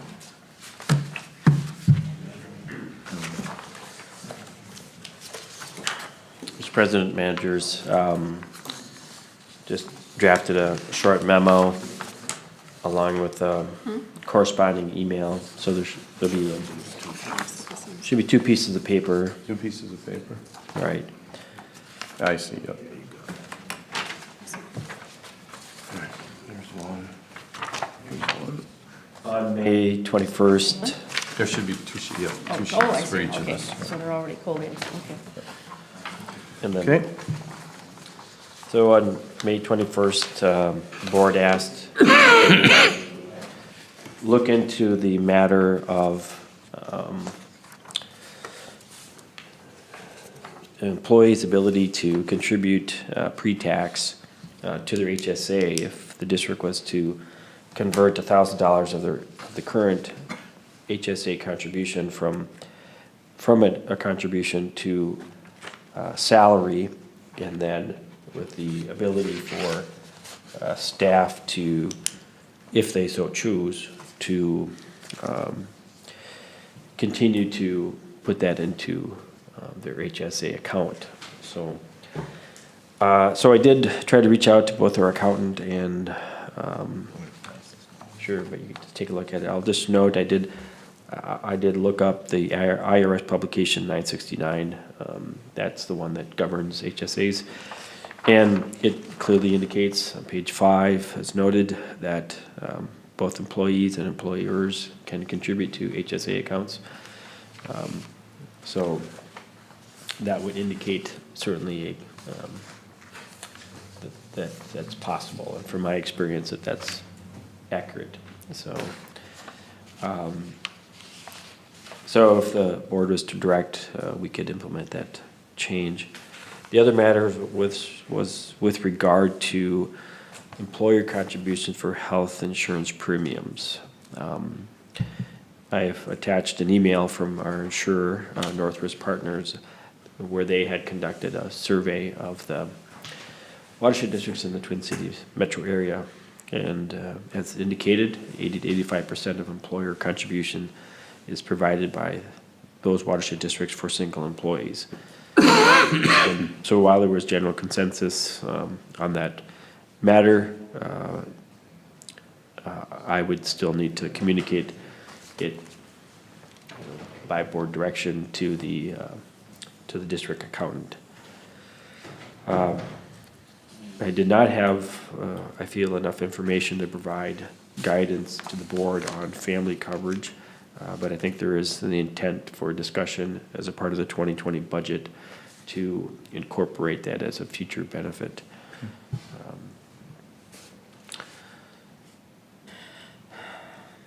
So this is the same motion as previously discussed, but it would allow for the changes above if with board concurrence. The question wasn't whether the employer can contribute to the HSA, they can, Right. but whether or not that portion is considered salary to the employee.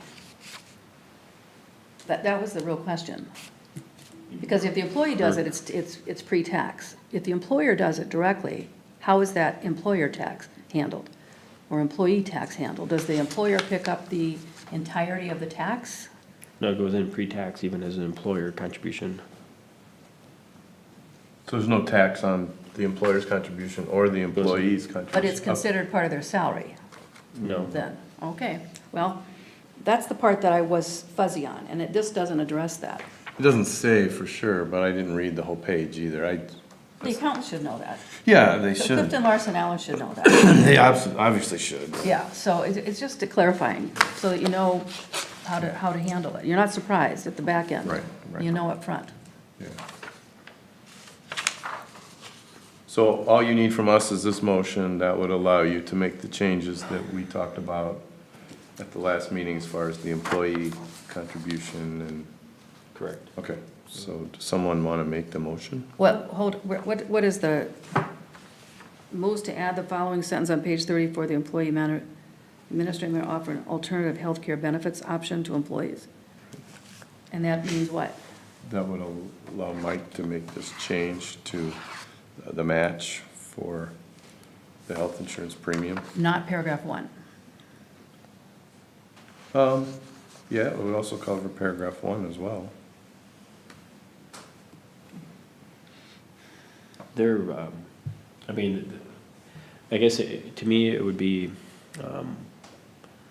you know, an advantage to the employee if they wanted to, if they had a need for the money, so to speak, on the salary side, more, you know, currently, they would have that flexibility, but they could still be allowed to take that and make a pre-tax contribution. And if we just add it to their, currently on top of their salary, we bump that up, they could be done at their elective. Right. So. Then they it can won't- decide. Correct, it won't marginally change the districts. I mean, we would have to pay an employer tax on it, but it would be an additional benefit to the employees, I believe. I would encourage them to max out their HSA contributions, but that would provide them with the flexibility. So we're providing $1,000 base. The other $1,000 is optional. You could put it into HSA, you could take it as salary. If you take it as salary, you're gonna pay taxes on it, and we're gonna pay taxes on it. If you put it into HSA, it's tax-free. Right. We do also contribute an additional, in lieu of the dental insurance, which those familiar with the dental, it is more advantageous to the employees to simply give them $500 additional to the HSA versus the cost of the dental insurance that the district would have been paying. So that was, you know, roughly the same, you know, equivalent cost, but it gave more flexibility to the employees. So by adding this sentence, that offers you the flexibility that you need as the administrator to adjust these plans. Right, and it doesn't make any marginal change to the budget. The net is the same to the budget as far as the district's concerned. I mean, minor change, but Right. yeah, minor difference. Okay, I'll move to add the following sentence on page 34 of the employee manual. At the end of the paragraph, other benefits. Quote, "The administrator may offer an alternative health care benefits option to employees." Close quote. I'll second. We have a motion and a second. Further discussion? Just one more question then. That option is the same offering to each employee. It's not variable, correct? Correct. All right. To right. all employees, maybe. Yeah, yeah. To offer, I would say, offer a standard alternative healthcare benefit option, so that we get, you know, we know in the language that it's consistent. Chuck, what would be the preferred language there, Mr. Legal Eagle?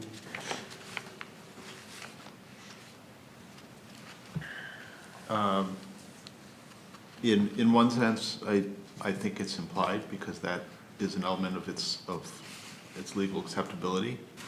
On the other hand, I could suggest the administrator may offer an alternative health care benefits option applicable to all employees or available to all employees. Yes. Let's say available to all employees. Yeah.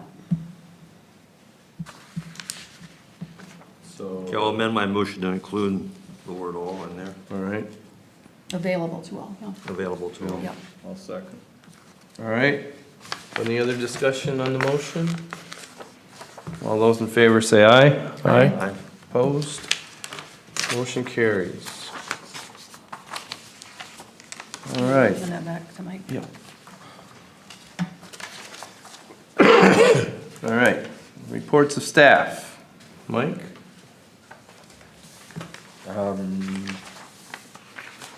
I, just, one addition, I guess, is that I was able to meet with the property owner of, on Hayward Avenue that has an area of interest just this afternoon for the Claros project.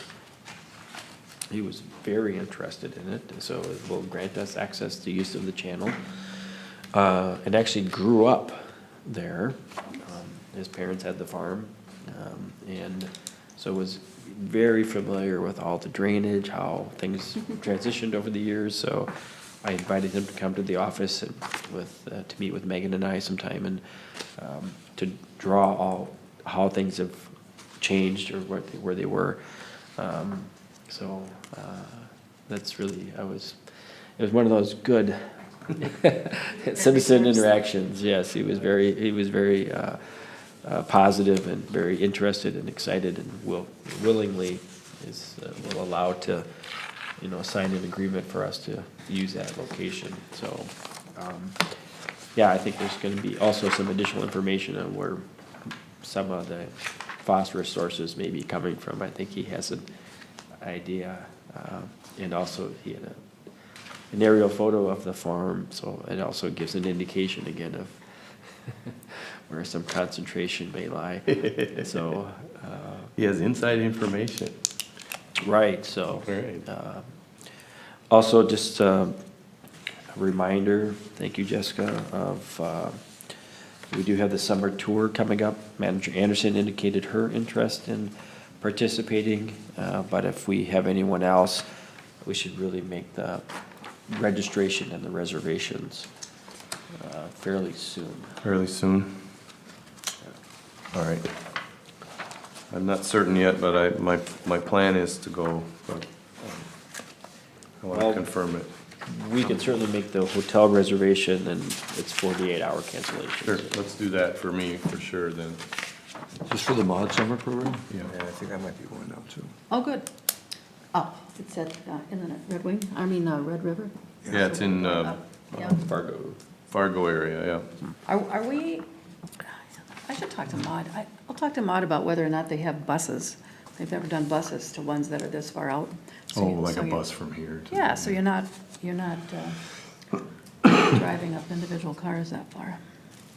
My wife and I will. Well, that's true. You guys like to motor. Okay. It's our recreational activity.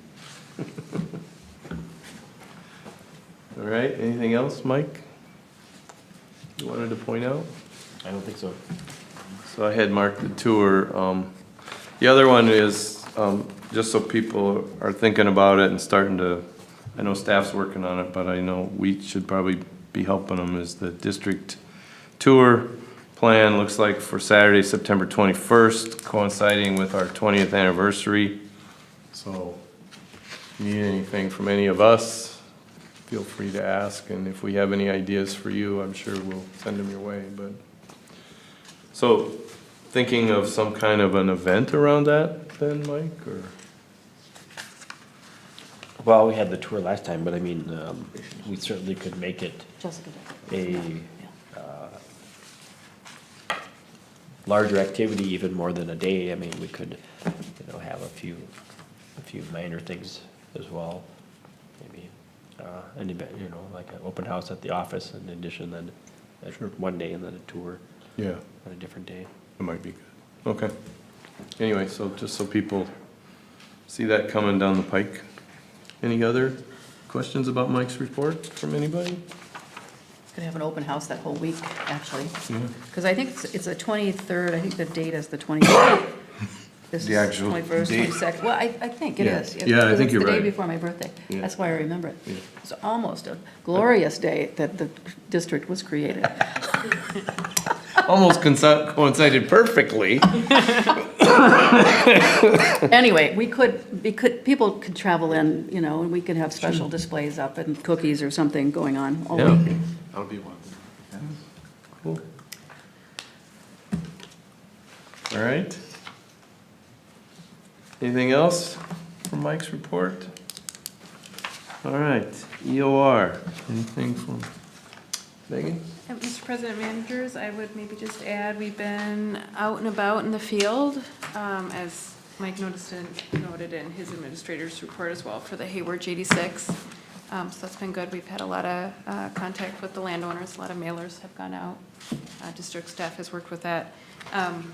A little aside, we were hoping to do some soil borings in those 2 city-owned parcels, and we ran into some frozen soils. That was surprising. What? Trying to get an early start on our field work, but we had to push it out a little bit. And then I'll just note, we don't talk about it a lot, but Kyle has been up at Forest Hills Golf Club working with the contractor and the golf club, working out the spring restoration on that project. So a lot of work on that one still.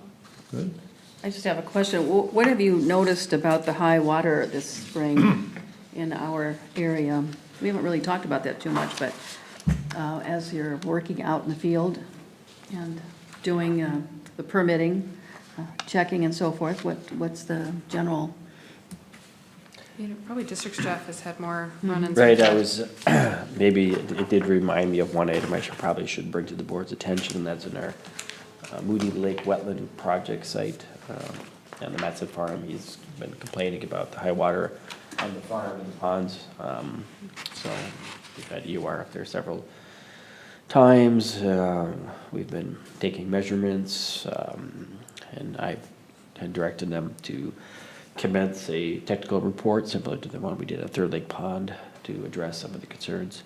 The reality is that there's like some 455 acres that drains through that one single 24-inch culvert on his property. And the last time that Kyle Crawford and I were out there, and we determined that the culvert on the opposite side of the road, on the south side, was 1.6 feet higher than the culvert to the south. So it forced all the water to the north into Mr. Madsen's property. So. Sounds like Shallow Pond's problem years ago, yeah. All right, so the culvert, and I did, at least the indication even from Mr. Madsen is that that culvert went in as a field culvert just in 2010. So it may have been just dropped in on some material just and then covered, which then just exacerbated the problem. And of course, at that time in 2009 and 2010 were dry years, so that, probably wouldn't have been as notable. I also then did some research and I looked into the cattle crossing because he's indicated that that's functioning as a berm. But I've actually have designed and built these cattle crossings in the past, so I know how they're intended to function. So the average diameter is 6 inches of the bigger rock, and it's 10 feet wide, and I can't remember 100 feet long or so through that wetland. And so there's enough pore space for all the water to flow through. In addition, at the request of the owner, at the time of construction, there was I think a 10 or 12 inch culvert installed as well. So, but the elevations on both sides are consistently the same. So that certainly indicates that it's not damming up anything. I mean, there's just a lot of water, and when we look at both the snow melt and the precipitation, I mean, these are really record years, at least over a course of several months here. So we're putting this together, and then because he's contacted the county and the township, and so we'll put this together and send it to them, and then as well as to Mr. Madsen, and see if we can address that culvert on the south side and the drainage there. I think a fairly simple thing would be to put a riser on that culvert to the west to you know, to have basically a high flow condition that would go north into his property and the rest of it drained in that south ditch, probably the way it was intended, so. But at the same time, it's like, well, you know, I mean, for me, growing up on a farm, you know, two things. One, cattle are kind of smart enough not to go into places that they shouldn't go. And the other is that he does have pasture on the other side of the road to address. And I presume also with some prior year, they must have traversed in a different way, because there was, until that cattle crossing was built, there was just no way they were ever going to get across that. So, but yeah, irrespective, we're going to address the high water issues, and I think if we can work with the township, we'll do so. But the last remaining piece in that project is the pond down at Peterson, but we've got the contract, and now we're just waiting for weather to be favorable, either this summer or in the winter. But we expect to complete it within the duration of the grant and on budget still. So some highlights. And the Shields Lake project, it really is, I think, overall is going fairly well. You know, I mean, it's kind of good news, no news, you know, sort of thing. So. Quiet is good. All right, anything else? Nothing further. No. Chuck, Smith Partners. Nothing, Mr. Chair. All right. Treasurer, Steve. Okay, the income for the month was $80,444.41, and expenses were at $88,018.50. So I request that the board make a motion to pay for our expenses this month. So moved. I'll second. Motion been made and seconded. Any other discussion? All those in favor say aye. Aye. Opposed? Motion carries. All right. Report of officers and managers. Hang on Oops. just a second. Several months ago, I had asked if we could just have a footnote on the fund balance page that indicates how much is in reserve, in the reserve fund. And I haven't seen that. Usually they're pretty good about putting that. It's on the back page. Is it? Am I missing it? Where is it? On the back of the first page. Oh. Oh, yeah. Oh, no. Where? Where's the reserve? I don't see the reserve though. Yeah. This looks like general fund project and unaudited total. I don't know. I think it's still missing.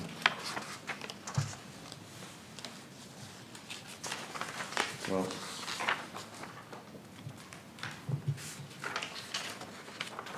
Yeah, it doesn't look like it. Yeah, I don't think it is. Is that something easily they can come up with? Is it? I'm trying to figure out. Because this is all the money we have, right? I mean, this is, everything's in the project and program implementation, it looks like, other than the general fund stuff. So which part's reserve and which part's? Yeah. The reserve contribution, I see that, but I don't see the fund balance. So this is what we budgeted to contribute.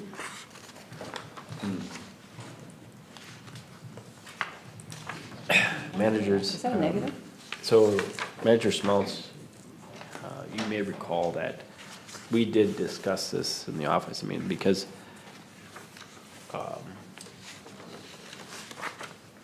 you know, for certain line items, I mean, the administrative burden, to try to track the pieces that were gonna come out of the reserve fund. I mean, we have it within that budget piece of, I can't remember, $400 and some thousand. But it didn't, at least the treasurer and I, when we met, it seemed that it was, while it was possible, it was maybe not a relatively easy matter to address, because there are occasions when we won't know until the end of the year if we're under, you know, if we've underspent on other things, and we're transferred. I mean, It's possible, yes, but But can't we can tell, I mean, if we're underspending, that money goes into the reserve. If we're overspending and we're gonna be over our budget, the reserve has to cover it. So you can tell by what the P and L, well, I call it a P and L, but what the income statement looks like each month. So this, Early this year, we haven't built a lot of stuff out yet, so we're way under budget. I wouldn't suspect that $609,000 is gonna go back into the reserve. So,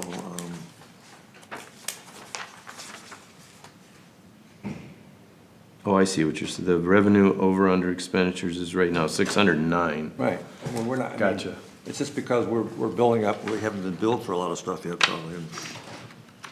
So if that stays under, then that would go into the reserve, but if it goes, But if we start adding projects. then we can good start chance eating we'll- away at the Or if we reserve. start going over budget on certain projects, Right. then we gotta conserve, but we really won't know that until we get further into the year, until we get some more billings from the. So when we budgeted 379,852 as our reserve when Right. we started the year. And right now, if we stop this at the end of this year, our reserve would be like almost $1 million. You're right, that's what I'm saying, that's the way I see it. Okay. That's a So simple way to look at it, but. Best, is that adequate, Jackie, for what your purposes are? Is that getting you what you want? That you can go from these numbers and does it help, or is that really not what you're after? Well, let me just diagram something out. I think it'd be a lot easier. And I'll just give that to Stephen. Yeah, and, if you guys want to Stephen and work it, and then with Mike, and then we can figure out if we can get it in there and make sure it's meeting the need. Okay. Report of officers and managers, Steve, anything? The only thing is, we had a board meeting last night for the Lake Association, and we talked about doing a boat tour on the lake. We did set a date for that. I think it's August 7th, but it could be August 4th, so I'm gonna have to drop everybody a note, or not everybody, I'll drop Mike a note and he can forward it to everybody. Okay. But we do have that date set up, and the plan is to have maybe a couple of managers attend that, and we're gonna invite key city officials, maybe Fran Byron, and other partners, maybe Water Conservation Department, and then we're gonna try to put together a program that gets at a couple issues with some outcomes that we want from these people after they see it. Okay, so it'll be structured, but we're just starting to work on that right now. Okay, so, and I'll get a note out to firm up the date, so you can see if someone might be available. August 7th, is that what you It's said? 7th, but it might be the 4th too. Okay. I didn't look before I left. and Okay, that's fine. We went through so much last night that there's a lot of numbers running through my head right now. Okay. Okay. Anything else? Okay, Jackie? That's it, yeah. Nothing. Water's high, Comfort. Yes, it is. Lots of birds this year. We've noticed a lot more birds. A lot of birds. Yeah, it's just incredible. Yeah. Either a cat has died in the neighborhood or Oh, yeah. it's the weather. I'm not sure which. I think it's partially one of the cats didn't Yeah. make it. Yeah. Yeah, one of our locals. Wayne? You can talk on I'm talking about, yeah. this. Okay. I think Steve had pointed this out, and I think Mike had seen it. Well, we had two things happen on Comfort Lake. We had a boat burn down in the lake, which was interesting. I don't know. They did get it off the lake. Mike was asking if we owned a runabout now. But they did get it off the lake, according to the report I saw. When was that? It was last Friday. Why? It looked like a relatively new boat, maybe not a brand-new boat, but it didn't look like it was an old one, and it was a nice fiberglass runabout, burned down. People got off, so, and it reminded me that I need to get my fire extinguisher replaced. So, it was a useful piece of stuff, but. The second thing is, last Wednesday night, I think, not 2 nights ago, or last night maybe it was, or the night before, there was a report on KARE 11 at 6 o'clock about someone on Comfort Lake who was having issues with high water and erosion on their shore. And they had spliced it together with a piece of tape about rip-wrapping your shore. But they never mentioned in the break of the splice that that wasn't on Comfort Lake. So Mike sends me an email, he says, where'd they get the permit to be putting riprap below the ordinary high water line? Channel 11. And the bizarre parts of this whole thing is the guy who was reporting the problem is the guy who tried to buy my house last summer, but bought a different house on the lake. And the guy doing the riprap is the son of my neighbors, the Palombos next door to me. They're coming to get me. I'm starting to get paranoid. But that was on a different lake. Yeah, but that was, as near as I can tell, because I did walk out today, I wasn't able to go out in the boat, but I walked down at the landing, out on the dock, to look down at this home where he was reporting the problem, and I know they're not working there, and I don't know of any other work going on the No, lake. and the location of the new owner complaining about his shoreline eroding is a naked shoreline. Yeah, it's a turf grass all the way to the shore, and no protection. That'd be the problem. And he's a new lake shore owner. I don't think he's ever owned Lake Shore before, at least when we talked to him, and Owns a lot less. he owns less now, and also he's learning what it's like to own a lake shore, so, but anyway. So if anyone sees that report, don't freak out. We're not putting riprap down below the ordinary high water line on Comfort Lake that I know of. That's not to say that he won't try, because I'm sure he may want to do that, but, well, I'm sure he was talking to that guy. So, yeah, Mike. Speaking of watershed champions, we still have 2 awards to give out. Do we want to do it at a meeting, or just Manager Spence come to the office and invite them, or you go meet them on site someplace? Yeah, whatever works, I guess. We should get them distributed somehow. I don't know what the easiest thing to do is, but Mail it to him. Craig might not talk to us, so, he'll talk to you. but- Depends on what you give them. Yeah. Yeah, Craig we aren't his favorite people right now, I don't think, but anyway. So, yeah, we'll just figure something out, and maybe next time Mike's going out to talk to him, I'll ride along. All his problems started with the watershed project, is that it? Yeah. Well, that's kind of been one of the MOs is a new project happens and everything gets blamed on that. So I know it's probably common, but it's unfortunately not true. We are still getting rain. Yeah. A lot of rain. All right. Summary and approval of board direction. So we added the one item about starting to work on what were we gonna work on? I remember. Was it the watershed-based funding update? Well, there's a couple of things. Yeah, there's that, and then I wanted to know this point from the harvester discussion. You know, this Yep. recreational nuisance conditions, if we're going to have a policy for Right. all lakes, and then of the description of the migration of the mussels, zebra mussels, which is more likely to die during that migration? That was the question. Is it the villagers or is it the adults Which that ones don't don't survive? make it? Because they're attached to plant fragments. But just You know, to so- beg the question, what difference does it make? I mean, you Well- already have zebra mussels in your lake. Because I brought this up before about trapping some of this stuff when it's going out major arteries like the Sunrise River and stopping those plant fragments from coming down. Do we know that I would suggest that no fragments go down the Sunrise River. I hope so. Well, so then until we know the fragments go, we shouldn't be spending a lot of money Does on the- researching something that doesn't really We've always pertain. had the city take care of that dam. There is a gate or a cage at the end of that outlet. So is the city doing that during the harvesting period? Not waiting for that to Oh, to, happen during a normal rotation cycle for them? are they keeping it clean? you're Exactly. saying? Yeah. Yeah, I don't know, how often do they clean that? Even if it gets through there, I mean, it's gotta go through, we got Bixby Park, well, we got other, it's gotta go through the wetlands, it's gotta go gotta through go shallow through shallow pond. It's pond, just yeah. no way it's gonna get through. Yeah. I know, there's lots of places to stop. It'd be interesting to know, There's but only one again, I place mean, they this. can- There's only one place they can go. An hour. Well, And that's There's lots of bottom. places it can stop before it gets there, but yeah, you're right, if it gets It's not gonna through. overflow the banks, it's gonna stop and go down to the bottom of the river. Right, And I think our time is so precious, you know, especially in the summertime now, to add stuff that we're not gonna take action on.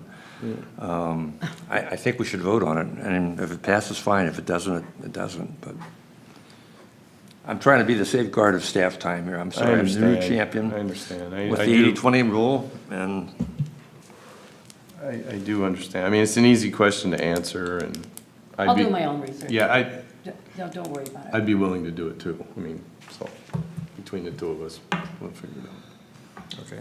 Yeah. Okay. So we had a couple of, the one item then, that we added to the